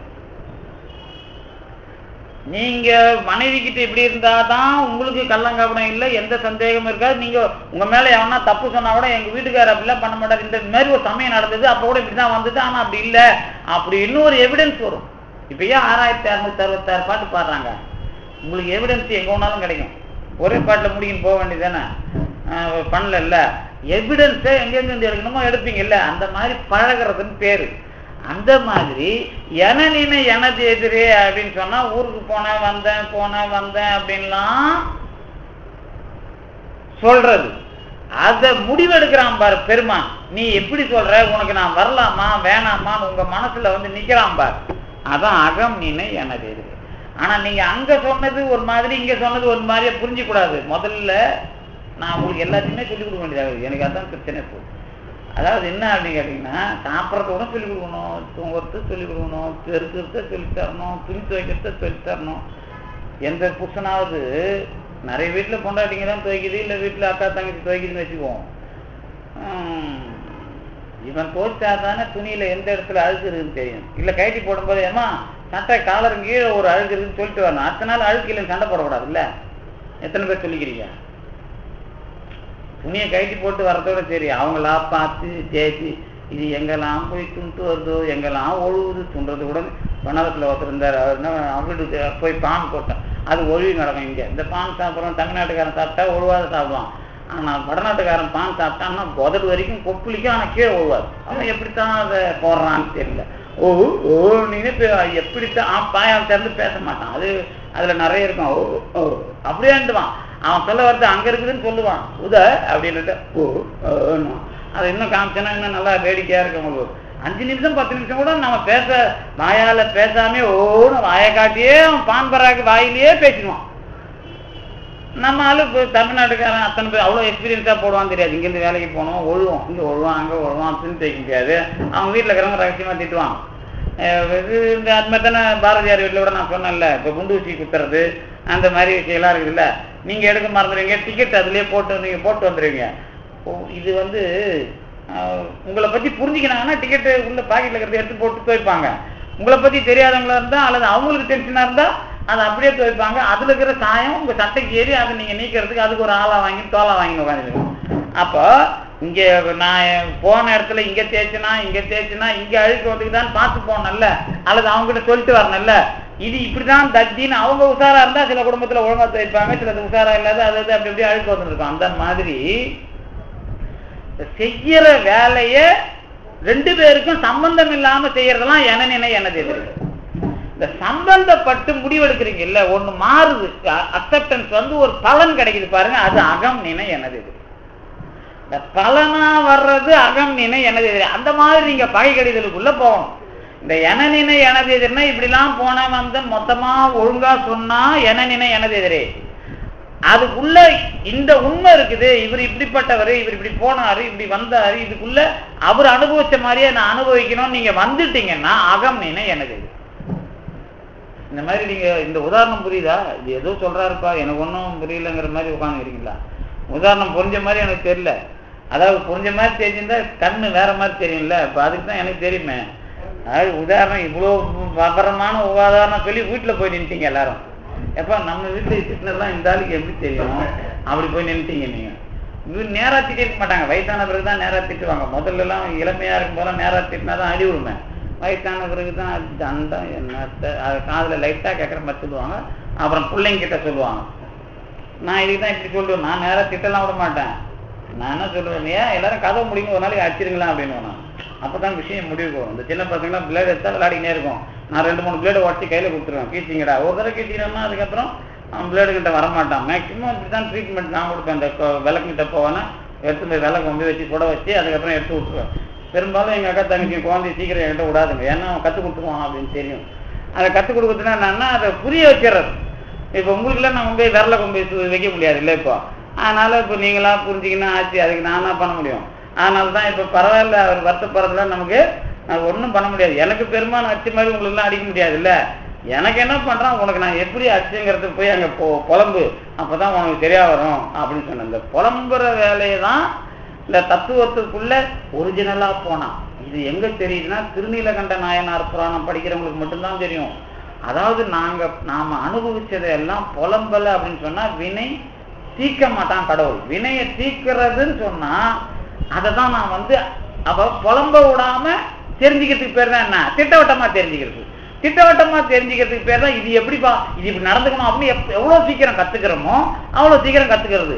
அவ்வளோ சீக்கிரம் நீங்கள் கற்றுக்கணும் அப்படின்னு சொன்னால் முருகன் அனுபவத்துக்குள்ள தெளிவாக கற்றுக் கொடுக்கறதுக்கு பேர், மனத்தை ஒழுங்குபடுத்துறதுக்கு பேர் தான் பகை கடிதல். இதுதான் அபர நினைவும். தெளிவாக கற்றுக்காம எதோ அதாவது இஷ்டத்துக்கு போகிறது எல்லாம் அபர நினைவு. அது பரநினைவாக மாறுறதுன்னா அந்த கட்டுப்பாட்டுக்கு கீழே வர்றது. அந்த கட்டுப்பாட்டுக்கு கீழே வர்றதுக்கு நாம் இடம் கொடுத்தா கண்டிப்பாக பெருமான் அதை அகம் நினை எனது எதிரே டேக் ஓவர் பண்ணுறான். அப்படிங்கிறது தான் நம்ம பகை கடிதல். அதோட விஷயத்தை தான் தகராலை ரகசியத்துக்குள்ள மனம்ங்கிற இடத்துல சாமி இவ்வளோ விரிவாக சொல்றாரு. அதுக்கு அவர் கருவியும் கொடுத்துட்டு போய்கிறார். என்ன கருவி? பகை கடிதல்ங்கிற ஒரு கண்ணாடி மாதிரி ஒரு கருவியை கொடுத்துருக்கிறார். அப்போ என்ன அர்த்தம்னா பாமன் சாமியை பொறுத்த வரைக்கும் அவர் ரொம்ப தெளிவாக தான் எல்லா விஷயத்தையும் முடிவு பண்ணி நமக்கு கொடுத்துருக்கிறாரு. இப்போ நமக்கு தான் என்ன செய்யறது எது செய்யறதுன்னு நமக்கு இது வரைக்கும் யாரும் என்ன பண்ணல, தெளிவாக சொல்லலை. ஏதோ யார் யார் என்னது எது எது அளவுக்கு எங்கே. இப்போ நான் சொல்லுவேன் இந்த என்ன விஷயம்னா, ஒரு வாத்தியார் வீட்டுக்கு ஒருத்தர் போனான். அப்போ அவனுக்கு 3 பிள்ளைங்க. வாத்தியார் கீழே உட்காந்துக்கிறான். 2 பிள்ளைய காணும், ஒரே ஒரு பிள்ளை விளையாடிட்டு இருக்குது வீட்டுக்கு மேலே விளையாடிட்டு இருக்குது. உங்கள் பிள்ளைங்களாம் எப்படி வீட்டுக்கு மேலே விளையாடிங்கிறான், எப்படி விளையாடிங்கிறான்னு தெரியல, எப்படி விளையாடிங்கிறான்? கீழே அடுப்பு எரிஞ்சிக்கிட்டு இருக்குது, அந்த அடுப்புலேருந்து ஒரு கொல்லிக்கட்டை எடுத்துன்னு போய் வீட்டு கூரை மேலே விளையாடிங்கிறான். ஓலை வீடு நீங்கள் வச்சுக்கலாம், வீட்டு கூரை மேலே அடுப்பில் இருந்த கொல்லிக்கட்டையை வச்சுன்னு விளையாடிங்கிறது ஒன்று மேலே. அப்போ அந்த வாத்தியார்கிட்ட கேட்டவொடனே அவர் சொன்னார், உங்கள் வீட்டில் எனக்கு 3 பிள்ளை இருக்குது, ஆனால் எல்லாத்தோட நல்ல பிள்ளை எதுன்னு கேட்டிங்கன்னா அந்த வீட்டுக்கு மேலே கொல்லி வச்சுன்னு விளையாடுதில்ல அந்த பிள்ளை தான் நல்ல பிள்ளைன்னாராம். இப்போ அந்த மாதிரி லெவலில் நாம் போகிற இடத்துல கொல்லி வச்சுன்னு விளையாடுறோம் தான் நல்லவன் நினச்சின்னுக்கிறோம். இந்த கொல்லி வச்சுன்னு விளையாடுறதுனா என்ன அப்படிங்கிற விஷயத்துக்குள்ளே போய் நாம் என்ன சரி பரவாயில்லைங்க கொல்லி வச்சுன்னு விளையாட்டோம், நாம் வேணால் கான்கிரீட் கட்டடம் கட்டிடுவோமே அப்படின்னு நினச்சிருக்கிறீங்க நீங்கள். அதெல்லாம் இல்லைப்பா, நீ எதுக்குள்ளே போகிற, ஏன் போகிற, எப்படி போகிறங்கிறதுக்குள்ளே வரலை அப்படின்னு சொன்னால் எல்லாமே என்ன விரலுக்கு இறைத்த நீர் தான். இப்போ தான் வயல்வெளியே இல்லை சார், எல்லாம் பிளாட்டு போட்டு வச்சுட்டாங்க, நீங்கள் உடனே நீங்கள் கவுண்டர் கொடுப்பீங்க எனக்கு தெரியும். சரி பரவாயில்ல, நீங்கள் எப்படியாவது போங்க, அதை பற்றி எனக்கு ஒன்றும் என்ன இல்லை, கவலை இல்லை. ஆனால் பாமன் சாமிகளை பொறுத்த வரைக்கும் நீங்கள் ஊர் பூரா இப்போ என்ன நடக்குது, பாமன் சாமின்னு இல்லை, ஊர் பூரா ஒரே ஒரு விஷயம் நடக்குது. எந்த பத்திரிகையில் எந்த கோயிலுக்கு போக சொல்கிறான், எந்த கோயிலுக்கு வச்சியாட்ட சொல்கிறான், எந்த கோயிலுக்கு சுண்டல் கொடுக்க சொல்கிறான், எந்த கோயிலுக்கு 26 முறை பூ போட சொல்கிறான், எந்த கோயிலுக்கு 28 முறை பூ போட சொல்கிறான், எந்த கோயிலுக்கு எள்ளு தீபம் ஏற்ற சொல்கிறான். இதை நான் தப்புன்னு சொல்லலை, ஆனால் அது ஒன்றே உங்களுக்கு விமோசனம் கிடையாது, அது நல்லா தெரிஞ்சுங்க. இது பாம்பன் சாமி கோயிலில் கூட நாம் இது செய்யாத அது செய்யான்னு சொல்ல தேவையில்லை, எல்லாத்தையும் செய்யட்டும். ஏன்னா பலதரப்பட்ட மக்கள் வராங்க, அவங்க எல்லாத்தையும் அவங்க முடிஞ்ச வரைக்கும் செய்யட்டும். ஆனால் வந்தால் இங்கே லாக் ஆயிடுறாங்கங்கிறத மட்டும் புரிய வைக்கணும். இங்கே வந்தால் இந்த வேலையை செஞ்சவருக்கு ஒன்று ஒன்றா நீ நடக்கணும்னு மட்டும் நினைக்காத, நடக்கும். ஆனால் அதுக்கப்புறம் ஒவ்வொன்றா நீ புரிஞ்சிக்க ஆரம்பிக்கணும். புரிஞ்சிக்க ஆரம்பிக்க என்ன வரும், உனக்கு பிரச்சனையாக தெரியும் எல்லாமே. அப்போ கடவுள் இருக்குதா இல்லையான்னு கேள்விலாம் கேட்டுட்டு உட்காந்துட்டு இருக்கிற வேலை கிடையாது. இப்போ உலகம் பூரா இப்போ அந்தந்த சாங்கியத்துக்கு பத்திரிக்கார வியாபாரம் பண்ணிக்கிட்டு இருக்கிறான். அதுக்கேற்ற மாதிரி நீ போய் செய்கிற, இந்த செஞ்சாலும் உனக்கு வர்ற பிரச்சனையை எப்படி மாற்றி கொடுப்பான்னு தெரியுமா அப்படின்னு எந்த பத்திரிகையிலையாவது இது இது இது நடந்தா இது நடக்கும்னு சொல்லலாம். ஏதாவது 26 முறை போய் பூ போட்டு கல்யாணம் ஆகாதோம், கல்யாணம் பண்ணிக்கிட்டோம், நாங்கள் வேணான்னு சொல்ல, கல்யாணம் ஆகாதுன்னு தான் நல்லா இருந்திருக்கோன்னா கல்யாணம் ஆகினா நல்லா அப்படின்னு அவனை கேட்டு பாருங்களேன். யாராவது ஜோசிக்காரங்க எழுதுறபடி யாருக்கிட்டாவது இனிமேல் நீங்கள் என்ன பண்ணணும், இப்படிலாம் ஊர் பூரா எழுதிட்டாங்கப்பா, இதுபடி இது நடக்குது அப்படின்னு முடிவு பண்ணிட்டு, ஏன்பா நடந்த பிறகு நீங்கள் கேட்ட மாதிரி நடந்ததான்னு கேட்டு பாருங்களேன். நடக்கும். நடந்ததுக்குள்ள நீ நடக்காம இருந்தா என்ன ஞானம் பெறணுமோ, அதை நடத்திட்ட. அப்ப எப்படி உனக்கு அந்த ஞானத்தை கொடுத்தாகணும்? இப்ப நீங்க ஏத்துக்கணும் இல்ல, தெரிஞ்சோ தெரியாமல எதை ஏத்துக்கின கடவுளை ஏத்துக்கிட்டு தானே அந்த சாங்கியத்துக்கு வர. கடவுளை ஏத்துக்கின பிறகு நீ ஏதோ சந்தர்ப்பத்தால கடவுளை ஏத்துக்கிற, இல்ல பிரச்சனையில கடவுளை ஏத்துக்கிறப்பா இது நாங்க யாரோ சொல்ற மாதிரி இந்த வேலையை பண்ற. சரி, பண்ணிட்ட பிறகு கடவுள் என்ன பண்றாரு? நான் கூட போன வாரம் சொன்னல, மாயம்மான்னு ஒரு சித்தர் இருந்தாங்க. அவங்க ஒருத்தவங்களோட நோயை முதல்ல அழகா இருப்பாங்க. அவங்க நோயை ஏத்துக்கிட்ட பிறகு அவங்க முகம்லாம் மாறி, வயது கொஞ்ச நாள் ஆன பிறகு முகம் மாறிடுது அவங்களுக்கு. அடுத்தவங்க வினையை அவங்க ஏத்துக்கிறாங்க, அதான் சரி. வினையை ஏத்துக்கிட்டு இவங்க உடம்ப மாத்திக்கிறாங்க. அப்படின்னா என்ன அர்த்தம்? அடுத்தவனுக்கு அந்த நோயை மட்டும்தான் மாத்துவாங்க. அடுத்த பிறப்புல இந்த பெருமான் அவங்களுக்கு புத்தி கொடுக்கணும் இல்ல, அதை கொடுக்க முடியாது இல்ல, கொடுக்கல இல்ல அவங்க. அப்ப புத்தி கொடுக்கறதுக்கு பெருமான் என்ன வேலையை பண்ணுவான்? கொடுத்தாவணும் இல்ல. அப்ப நீங்க மாத்துறதுல நீங்க அதுக்குள்ள நேராவே புத்தியை எப்படி வாங்குறது? இதை மாத்திட்டா கடவுள் எந்த மாதிரி ரோல் எடுப்பார்? இப்ப எதை மாத்தலாம் முடிவு பண்ணி கச்சு கட்டின்னு வரீங்கன்னு கேட்டா என்ன சொல்லுவீங்க? அப்போ எதை மாத்தலாம் கச்சு கட்டின்னு எழுதுறாங்க அப்படின்னு கேட்டா என்ன சொல்லுவீங்க? தெளிவா என்ன சொல்லணும்? உனக்கு நீ இந்த பண்ண பாவத்துக்கோ அல்லது பண்ற பாவத்துக்கு இதான் பிரச்சனை. பண்ற பாவம், பண்ணிட்ட பாவம், இந்த ரெண்டுத்துக்கும், அல்லது பண்ண புண்ணியம் அல்லது பண்ணிட்ட புண்ணியம், இந்த ரெண்டுத்துக்குள்ள நீ இந்த வேலையை இப்படி உனக்கு கொடுத்து இதுல ஒரு ஞானம் கொடுத்துக்கிறான். இப்போ வினைப்படி நடக்காது, அதை எப்படியாவது நான் எதையாவது பண்ணி நடத்திட்டேன்னு வச்சுங்களேன், அதுல வினை முடிஞ்சு போதா? இந்த மாதிரிலாம் யாரும் கேள்வி கேட்கல சார், நீங்க வேற இந்த மாதிரிலாம் கேள்வி கேட்குறீங்களா அப்படின்றீங்களா? முடிஞ்சு போமா? முடிஞ்சு போவாது. எப்படி முடியாது? அதான் முடியுது. என்ன முடியுது? அந்த பிரச்சனை முடிவுக்கு வருது. எந்த பிரச்சனை? ஒருத்தனுக்கு கல்யாணமே ஆகாது அப்படிங்கிற விஷயத்தை எதையாவது பண்ணிக்கின்னு கல்யாணம் பண்ணிடுறான் சார் வச்சுங்களேன். என்ன பண்ணுவான்? சிலது தோசை இருக்கிறவனுக்கு தோசை ஏதோ ஒன்று ஏமாத்தி பண்ணிடுறான். என்ன பண்ணுவான்? இப்போ அவனுக்கு ஆயில் நல்லா இருந்தா ரெண்டு பேருக்குள்ள பிரச்சனை ஏற்படுத்தி பிரித்து வச்சிருவான். ஆயில் நல்லா இல்லைன்னா ஆயில் நல்லா இல்லாதவனை சேர்த்து கத்திரிக்கோள் போட்டுருவான். அப்ப இதுல இருக்கிற பிரச்சனைய மாத்தி கொடுத்தா எப்படி மாத்தி கொடுப்பான்? நீங்க மாத்தி பண்ணிட்டீங்க, யாரோ ஒரு நல்ல ஜோதிடரை வச்சு அல்லது பண்ணிட்டீங்க, பிரச்சனை இல்லை, பண்ணிட்டா என்ன பண்ணுவான்? அந்த ஞானத்தை கற்றுக் கொடுக்கறதுக்கு ஏதாவது ஒரு வழி பண்ணிதானே ஆகணும் பெருமான். அது வேற வழி கிடையாது இல்லை. இப்ப அவனுக்கு பிரச்சனை வருதா இல்லையா? அவன் என்ன பண்ணுவான் அப்படின்னு கேட்டீங்கன்னா, அங்கதான் நீங்க மாற்றிக்கிட்ட வழியில இருந்து நான் பயங்காட்ட விரும்பல, நான் ரொம்ப பெருசா பிரச்சனைய நீங்க எதிர்கொள்ள போறீங்க அப்படின்லாம் பயங்காட்ட விரும்பல. ஆனா அதை ஏதாவது ஒரு வகையில, இந்த பிறப்புல இல்லைனாலும் எந்த பிறப்புலையாவது அதை ஏதாவது ஒரு வகையில உங்களுக்கு தராம விட மாட்டான். நீங்களே தெரிஞ்சிக்காம நீங்க மேலேயே போக முடியாது. அதை சொல்ற பாட்டு தான் இந்த பாட்டு. எந்த பாட்டு? இந்த மனமே தானம். நீங்க படிச்சு பாருங்க, 16 வகை சொல்றாருல்ல, இந்த 16 வகையும் ஊராம் மனசுக்கா சொல்றாரு? உங்க மனசுக்கு தானே சொல்றாரு. அப்ப உங்க மனசுக்கு சொல்றாருன்னா இந்த 16 17 வகையிலையும் உங்களை உள்ள விடாம வெளியே எடுப்பாரா? யோசனை பண்ணி பாருங்க. இந்த சனனம் தொடங்கி அபலம் சபலம், அது வலி வெளி பெருமை இருமை ஒருமை வருதில்ல, இந்த விஷயத்துக்குள்ள ஒவ்வொருவருடைய மனமும் வராம போகாது. இதை வர வைக்காம கடவுள் விடமாட்டார். இதுக்கு யாருக்கும் அதிகாரத்தை கடவுள் எந்த காலத்திலையும் என்ன பண்ணல, கொடுத்திருப்பார். அவங்க யாரும் பயன்படுத்தல. இதுல முக்கியமான வரலாறு வள்ளலாருடைய வரலாறும் பாம்பன் சாமியோட வரலாறு. பாம்பன் சாமிய வள்ளலாரும் தான் இப்ப இன்னைக்கு சாமி கும்பிட நாம தீர்த்துக்கிறத நினைக்கிறோம், அது ஒன்றும் பிரச்சனை இல்லை. ஆனா இவங்க சமகாலத்துல நிறைய பேர்த்த திட்டு வாங்கிக்கிறான். நாம திட்டத்தெல்லாம் பிரச்சனை, நம்மளை ஏமாந்து திட்டிட்டு போறோம், அதை பத்தி கவலையே பட தேவையில்ல. ஆனாமப்பட்ட பாம்பன் சாமியும் வள்ளலாரையும் திட்டினவன் அதிகம். அதிகம்னா என்ன அர்த்தம்? என்ன எப்படி திட்டினாங்க ஞாபகம் இருக்கா உங்களுக்கு? நீங்க நான் எங்க சிறப்பேன் என்ன அசோக சாலவாசத்தில் எழுதிக்கிறாருல்ல, அதானே அத்தனை சொல்ல வரீங்க. குமாரசாமியும் அசோக சாலவாசத்துல என்ன சொல்றாரு? நான் அத்தை என்கிட்ட இத்த செய்யல, அத்தை செயல் திட்டினா அனுபவப்பா என்ன அப்படிங்கிறாரு. இன்னைக்கு மட்டும் எப்படி செய்யறாரு? எப்படி செய்யறாரு?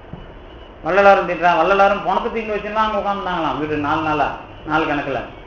நிறைய பேர் சாதாரண காலத்துல அங்க போய் எழுப்பிடுவாருன்னு உட்காந்துருந்தாங்களாம். எதுக்கு எழுப்புவாங்க உங்களை? எனக்கு ஒன்றும் புரியல. எழுப்பி வச்சா என்ன பண்ணுவாங்க? இல்லை இவனுக்கு தீர்த்து வச்சா என்ன பண்ணுவான்? அந்த 2 பேரும் திருஞான சம்பந்தெல்லாம் எழுப்பினார்ல, வள்ளலார் ஏன் எழுப்பல? ஏன் நம்ம பாம்பன் சாமி ஏன் எழுப்பல? ஏன் பண்ணல? அதாங்க பெரிய கடவுளை பேசிட்ட பிறகு இதெல்லாம் இந்த மாதிரிலாம் பேசிட்டு இருந்தா கடவுளை பத்தி நம்பணும்னு அவசியம் கிடையாது. கடவுளை பத்தி நம்புறதுக்கு தான் அவ்வளவு பேர் பேசிட்டான், நான் என்கிட்ட மறுபடியும் எழுப்புனாதான் நம்பணும் வர்றா அப்படின்னு அதானே சொல்றாரு பாம்பன் சாமி வள்ளலாம். கடவுளை பத்தி நம்புறதுக்கு செத்தவனை எழுப்பினாதான் ஒத்துக்குவேன்னா எழுப்பணும், சாம்பலை எழுப்பினாதான் ஒத்துக்குவேன்னு. நீ ஏதோ உடம்பு இருக்குது, அது அந்த உயிர் போச்சா இல்லையான்னு உனக்கு தெரியாது, நீ ஏதோ ஏமாத்திட்ட, எங்களுக்கு தெரியும், அதுல ஏதோ தட்டி விட்ட. இப்ப தேங்காய் உடைக்கிற மாதிரி, இப்ப செத்துட்டு உங்களுக்கு தலையில தேங்காய் உடைக்கிறது ஒண்ணு இல்ல, செத்துட்டு உங்க பக்கத்துல உடைக்கூடாது தேங்காய, இப்ப சாவரவங்களுக்கு உடைங்க, அதை பத்தி பிரச்சனை இல்லை. அந்த சித்தர்களா இருந்த காத்துல ஏத்துறாங்க இல்ல தேங்காயை, அவங்க தலையில உடைக்கணும். ஏன்னா எங்கேயாவது அது உயிர் மாட்டிக்கிட்டு இருக்கு, மறுபடியும் அது வந்துடும், அதுக்கு தான் தலையில தான் தேங்காயை உடைக்கணும். அதுதான் செத்துட்டு உங்களுக்கு தேங்காய் உடைக்கிறதுக்கு. இப்ப நாம உடைக்கிறதுலாம் வெட்டி வேலைன்னு வச்சுங்களேன். அப்ப தலையில உடைக்கிற தேங்காய்ங்கிறது சித்தர் மரபு, அந்த காத்து யோக பயிற்சியில போய் மாட்டிக்கிற உயிர்.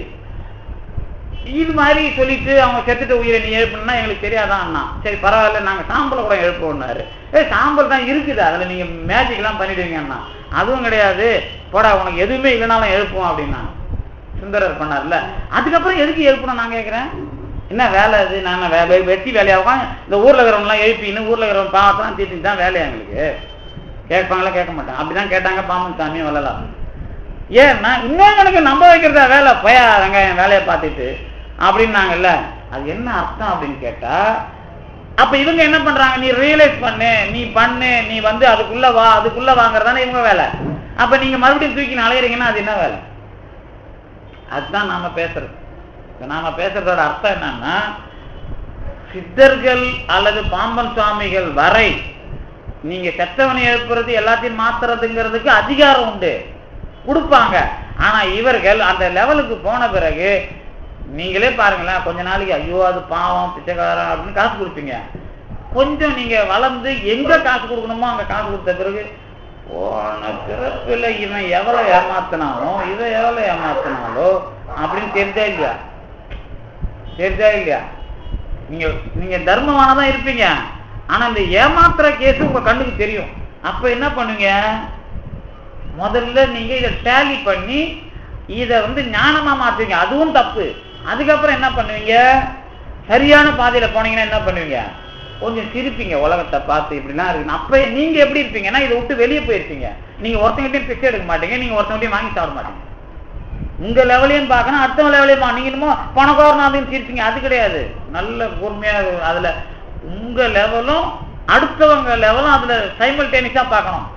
நீங்க ஒருத்தவங்களை பார்த்து நீங்க காசு கொடுத்துதான் ஆகணும், தர்மம் பண்ணிதான் ஆகணும், இது அறம் முதல்ல. இதுதான் உங்க பாவத்துக்கு வழி தீர்றதுக்கு. அடுத்தது என்ன அப்படின்னு கேட்டீங்கன்னா, நீங்க உண்மையிலே வளரீங்கன்னு சொன்னா, இது இவ்வளவு பாவம் பண்ணிட்டு வந்திருக்குதா, நாம இவ்வளவு கஷ்டப்படுறோம், இது ஏன் இப்படி அலையுதே தெரியுமா, இது போன பிறப்புல 2 பேரை ஏமாத்திச்சு, இது இவ்வளவு அயோக்கியத்தனம் பண்ணிச்சு அப்படின்னு நல்லா தெரியும். ஒரு குறிப்பு சும்மா பேச்சு சொல்றேன்னு வச்சுங்களேன், நிறைய பேர் ஏமாத்திருப்போம் நம்ம 2 பேர்ல. அதனால வந்து இது மாதிரி உங்களுக்கு தோணும். அப்ப நீங்க எப்படி இருப்பீங்க, நீங்க இன்னும் பெரிய பணக்காரன் தாதாவில் இருக்கும், கோதாவில் இருக்க மாட்டீங்க. அப்ப உங்க லெவலே வேற மாதிரி பிச்சைக்காரன் லெவல்ல இருக்கும். அப்பதான் உங்களுக்கு அந்த மாதிரி அனுபவம் வரும். உங்களை பணக்காரன் ஆக்கி விட்டா இப்படி நினைக்க விட மாட்டான் கடவுள், நல்லா நினைச்சுன்னு இருங்க. அதுக்கப்புறம் கொஞ்சம் எல்லாரையும் பார்த்து சிரிப்பீங்க. அப்ப உண்மையிலேயே நீங்க ஒதுங்கி இருப்பீங்க ஊரை விட்டு. அதுக்கப்புறம் உங்களுக்கு ஞானமா மற்றவங்க நோயை தீக்கிற மாதிரி வரும். ஆனா திடீர்னு பண்ண மாட்டீங்க. அப்ப நீங்க ஆரவாரமா பண்ணிட்டீங்கன்னா உங்களை பேய் ஆக்கி விட்டுருவான். இந்த மாதிரிலாம் ப்ராசஸ் இருக்குது. இந்த ப்ராசஸ் எல்லாமே இதுக்குள்ள அடங்குது. எதுக்குள்ள? இந்த மனமே ஜனனத்துல இருந்து மனமே இருமையும் ஒருமையுமே வரைக்கும் இருக்குது. அந்த ப்ராசஸ் தான் நாம கொஞ்சம் கொஞ்சமா அப்படி வாய்ப்பு கிடைக்கிற மாதிரி சிந்திக்கலாம், ஒன்றும் கவலை இல்லை. ஆனா நாம இதுக்கெல்லாம் போய் மாட்ட தேவையில்லப்பா, இது விவரத்துக்கு சொல்றாரு சாமி. ஆனா இதுக்கு நமக்கு நல்ல வழி கொடுத்துருக்கிறார், பகை கடிதல். அதை படிச்சா நமக்கு நோ ப்ராப்ளம் அப்படிங்கிறது தான் உண்மை. அதனால நீங்க ப்ராப்ளத்தை சால்வ் பண்றதுக்கு பகை கடிதல் இருக்கிறது, பயப்பட வேண்டாம். அதுதான் இன்றைய செய்தி என்பதை சொல்லி இந்த அளவுக்கு தந்து நிறுத்திய திருவருளுக்கும் குருவர்களுக்கும் நன்றி.